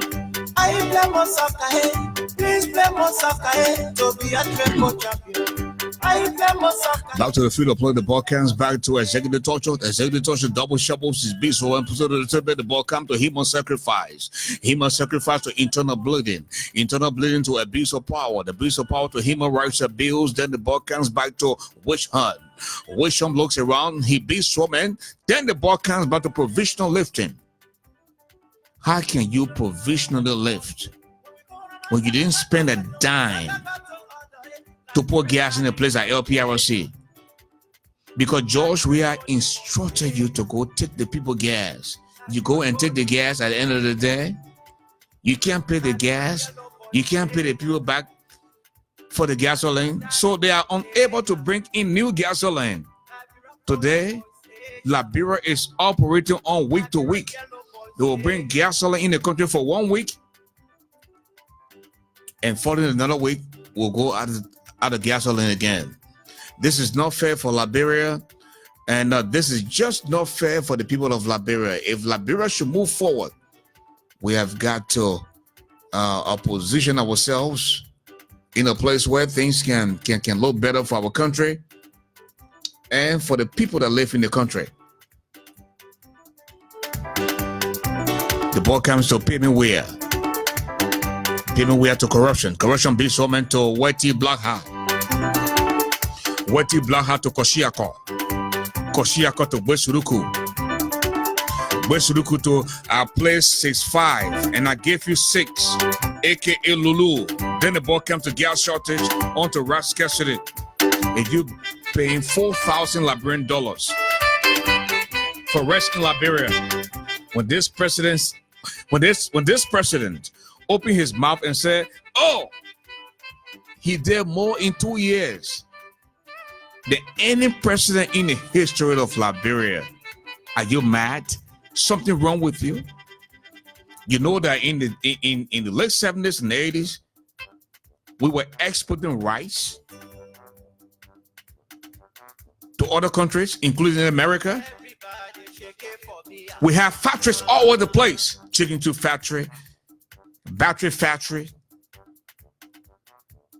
tobacco and other things.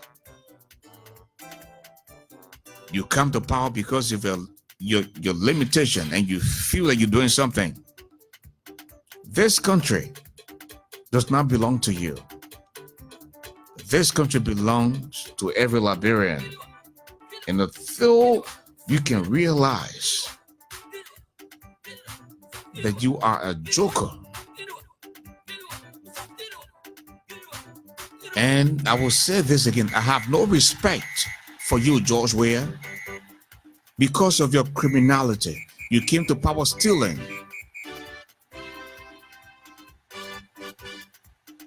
You can't come and steal from the same people that you think you love. And this is where I have problem with the opposition. You have got to come together. All of you.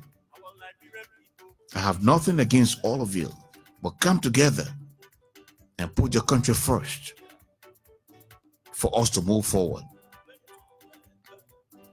Back to the field of play. The ball comes to Gorilla Foster Child, aka Bill Twawe. Bill Twawe looks at what he's making, or he doesn't. The ball comes to sex trafficking to wasteful spending to police brutality to money laundering to borrowing initiative onto Williamization. Then the ball comes back to Drunker, aka Von. Von looks around to unemployment to hard time to D-hole cover hole back to Osat Tolly, aka Liberia. Liberia has been considered now Osat Tolly. People going over the river in Jalatan, they're pooping over the toilet, and that Liberia there for you. Because we ain't got no vision, we ain't got no brains to improve our country. The ball comes back to urgent care. George Weah claims that the urgent care he built in Shuffling, he spent almost $50 million. That piece of trash looks like he spent almost $50 million. Look at the hospital Mrs. Ali built in Nima that she spent $9 to $10 million for. Listen, folks, the young people, do you know that President William V.S. Tubman spent $9 million to build the executive mansion over there?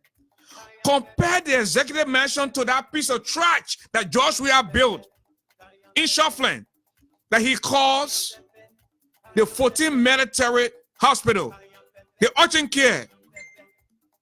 Yeah. Now I see why Ellen did not invest in education in Liberia.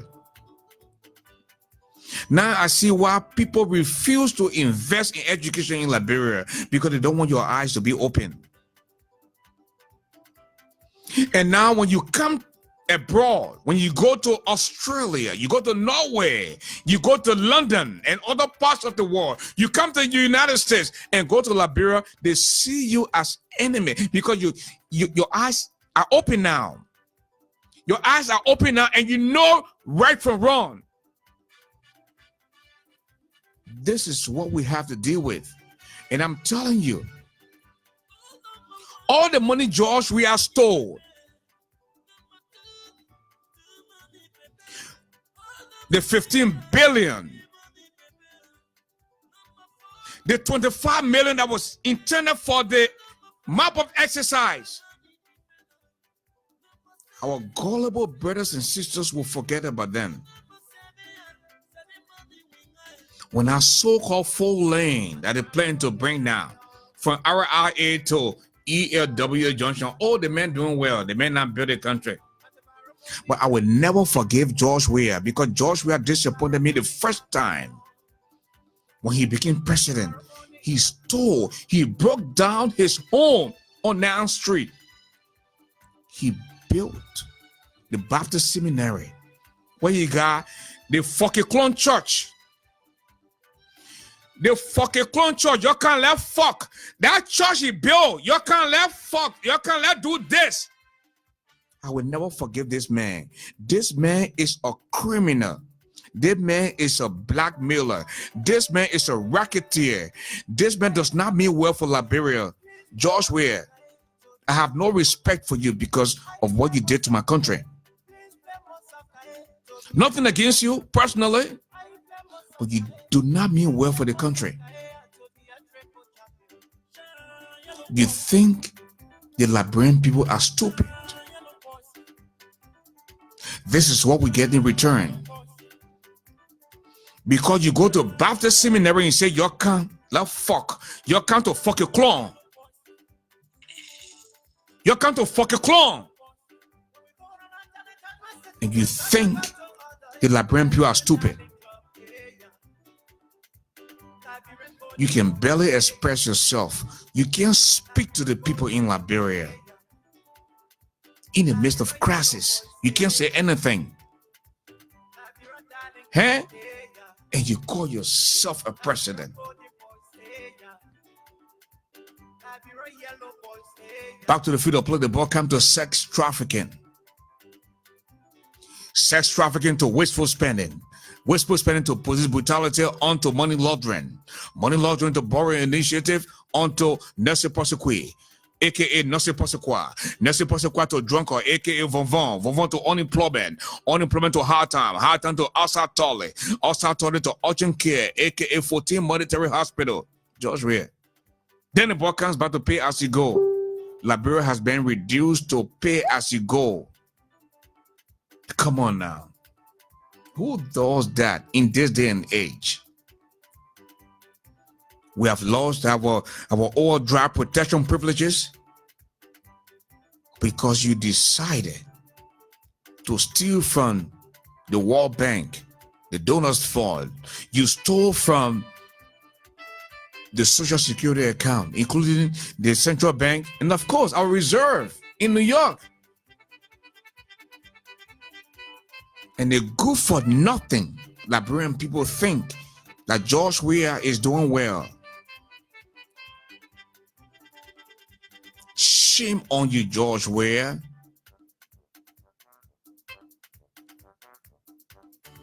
Cloud Weah gets 1.5 million United States dollars in the budget of the Liberian people. And you think this is fair? Folks, no score to either side, no score to Liberia, and no score to societal ills.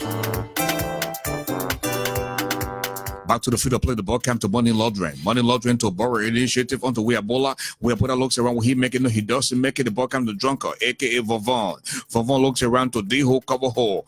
D-Ho cover hole to border wide open, $5 to cross the border, $10 to cross the border. Then the ball comes back to unemployment.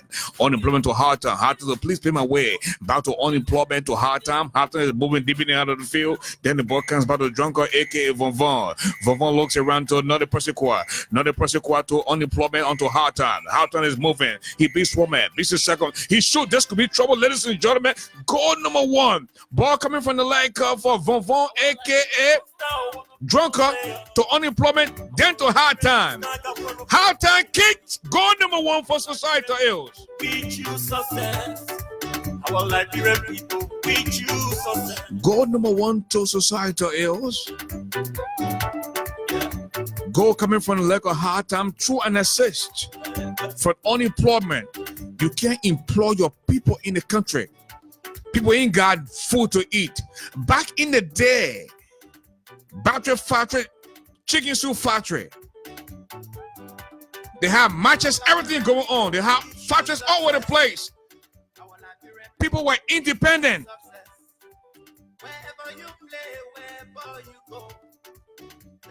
But today, grown men have been reduced to beggars because of the irresponsibility of this leadership. Something that Ellie introduced. Folks, that's how we come to the end of the game tonight. And I would like to go back to Information Highway, where Mrs. Letty Brooks Roberts will come in. And folks, and after she finishes, then we'll come back and conclude this game. But I'm telling you, we had a great game tonight. Letty? Yes, good evening, Mr. Garley. Thank you again for a wonderful show. Thank you to our guests, Chairman Passaway from ANC Global, and of course to all of the participants of tonight. Thank you for being respectful of each other. And that's the discourse we're asking that you have. We have to respect each other's opinions.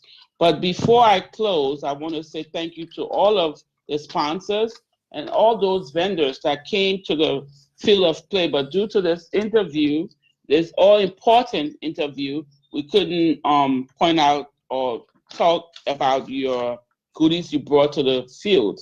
But I want to also say to, from at Gate 1 and near VIP, we had a special meet which of course is spelled CAT, but I'd rather not. And it was brought to us by Favor Hiley.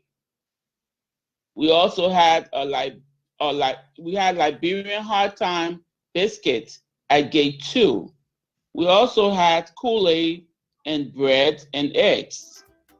We had Tabagi, which was brought to us by Miss Soiree Yata. We had Golden Plum, which was brought to VIP, and Sweet Pepper by Janetta Tolbert. We had at gate 9 some spicy beef barbecue, and they were 4 for $5 by Miss Terry Choir. We had some Bindu Sudan kiss meat pepper and soup by Miss Terry Choir at gate 9 also. And VIP, of course, had all the little extra. We had the cool drinks, beer, you name it. We had everything to cool our guest's thirst. His drink of choice was in a special cup, so I did not know exactly what it was. But thank you again for all participants. For those of you that came late, because I did notice some latecomers, and they made comments about that. Let's hear Wario. Please. Let's hear Wario. I'm sorry? Wario. Why? I don't know where I was leading now. Just to reassure you, Mr. Garley, I heard Miss Lady Eloise reassure you that it's okay to have difference of opinion, and this is the platform we seek in our community and in our country. We have seen parties prominent people here in the U.S. who come from 2 different parties and they're married, and they go on out there and give their opinions, and I'm sure they go home and have a beautiful evening. All you have to do is talk. And talk. Hey, Letty, you're talking because you're on that side. I know the person. Yeah. At the end of the day, when I tell you something, when I come upstairs, I'm stay in the basement. Yeah, and we're telling he or me. But you just don't know. I know the woman. You did that for? We'll investigate her. She already gave. She gave her knowledge Passequa. So we will hold her to that. Okay. She said you were free and it's okay to talk. So thank her for having I will not hold my tongue. I will continue to talk. When it's right, I will say it's right. It's wrong, I will say it wrong. And she put me aside. Me, I can't, but I'm telling you, yeah, that winter time when they put you outside during winter time, you're on your own, especially in Michigan. It's 26 degrees right now. Sis Letty, I'm telling you now. You will be fine, Mr. Garley. Don't be afraid. Like I said, I haven't met Lady Eloise personally, but from the interaction, she means what she says, and she says what she means. And that's a good woman. And you hear the thing she posted? We come and play the real action for the Eloise. You see that? You see it? Yeah. No, I don't think I saw that. But let's just leave it at that. Like I said, I'm here. If you need intervention, I will send the team out there to counsel and do whatever they need to do. So let's enjoy. And I'm telling you, folks. I'm telling you. Africa.com and get your laugh on, and of course relieve your stress. Like I said, I came for the music and I stayed for the commentary because I do enjoy it. And thank you, Mr. Garley, and thank you, world. Good. And just before we go, I'd like to say a big thanks to our many sponsors for job well done for this week. This is our last night for this week, and I want to applaud Lama Shepherd, Mazula Gisi. He produces a program that comes on every Sunday morning, and he plays Liberian gospel music. And this guy is something to watch out for at the Liberia Public Radio. And we'll also like to say a big thanks to Mr. Fayakofe, Nelise, Lama Shapa again, Edmund Yates, Welcomens and Dolo, Ibit Liberia, Edmund Yates again, Welcomens and Dolo again. If you keep coming, Eric Marshall, Pauline Maximo, N. Penn, Francis Powell, Dr. Mariah Seaton, Benny Hunter, and we'll also like to say a big thanks to Beatrice Wilson. Thank you so much for your contribution. And we'll also like to say big thanks to Fuller Princess. Fuller Princess, rarely Fuller get with you. Fuller Princess, congratulations. Thanks for your contribution as well. Bird, Jede, Noah, thank you. Thank you, Bird. Thank you, Patience D. Sulu. Elizabeth Harris, thank you so much. Abid Barima Benda. Thank you as well. The Agba Mobolo, who also like to say a big thank you again. And then, Harris Tucker reappeared as always. And folks, I'm telling you. And we'll also like to say a big thanks to our hard-working contributors. Without you, we wouldn't be here. And next week, we will be live in Liberia because our team are doing a great job there in Liberia. With that said, folks, please allow me to borrow the words of the wise man.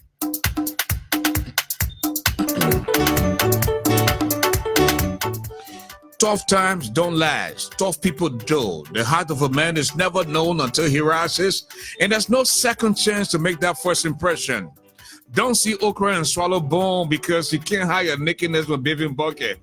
And they say when God bless you, don't see that medicine. When the crawfish come from underneath the water and say the crocodile here sweating, don't see the lie.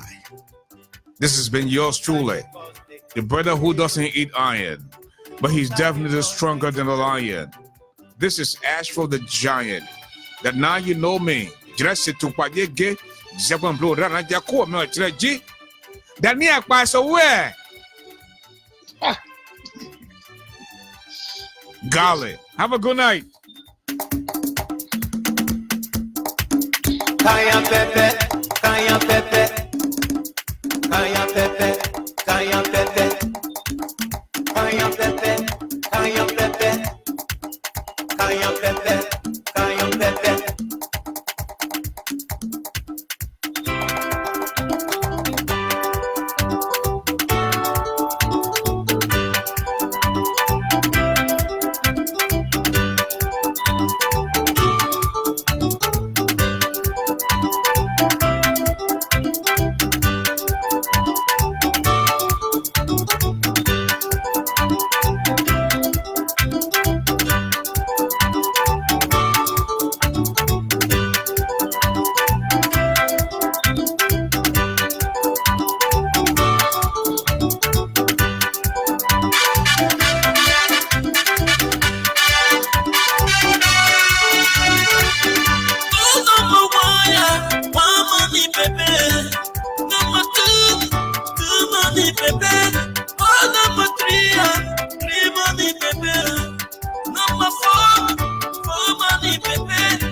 Champion.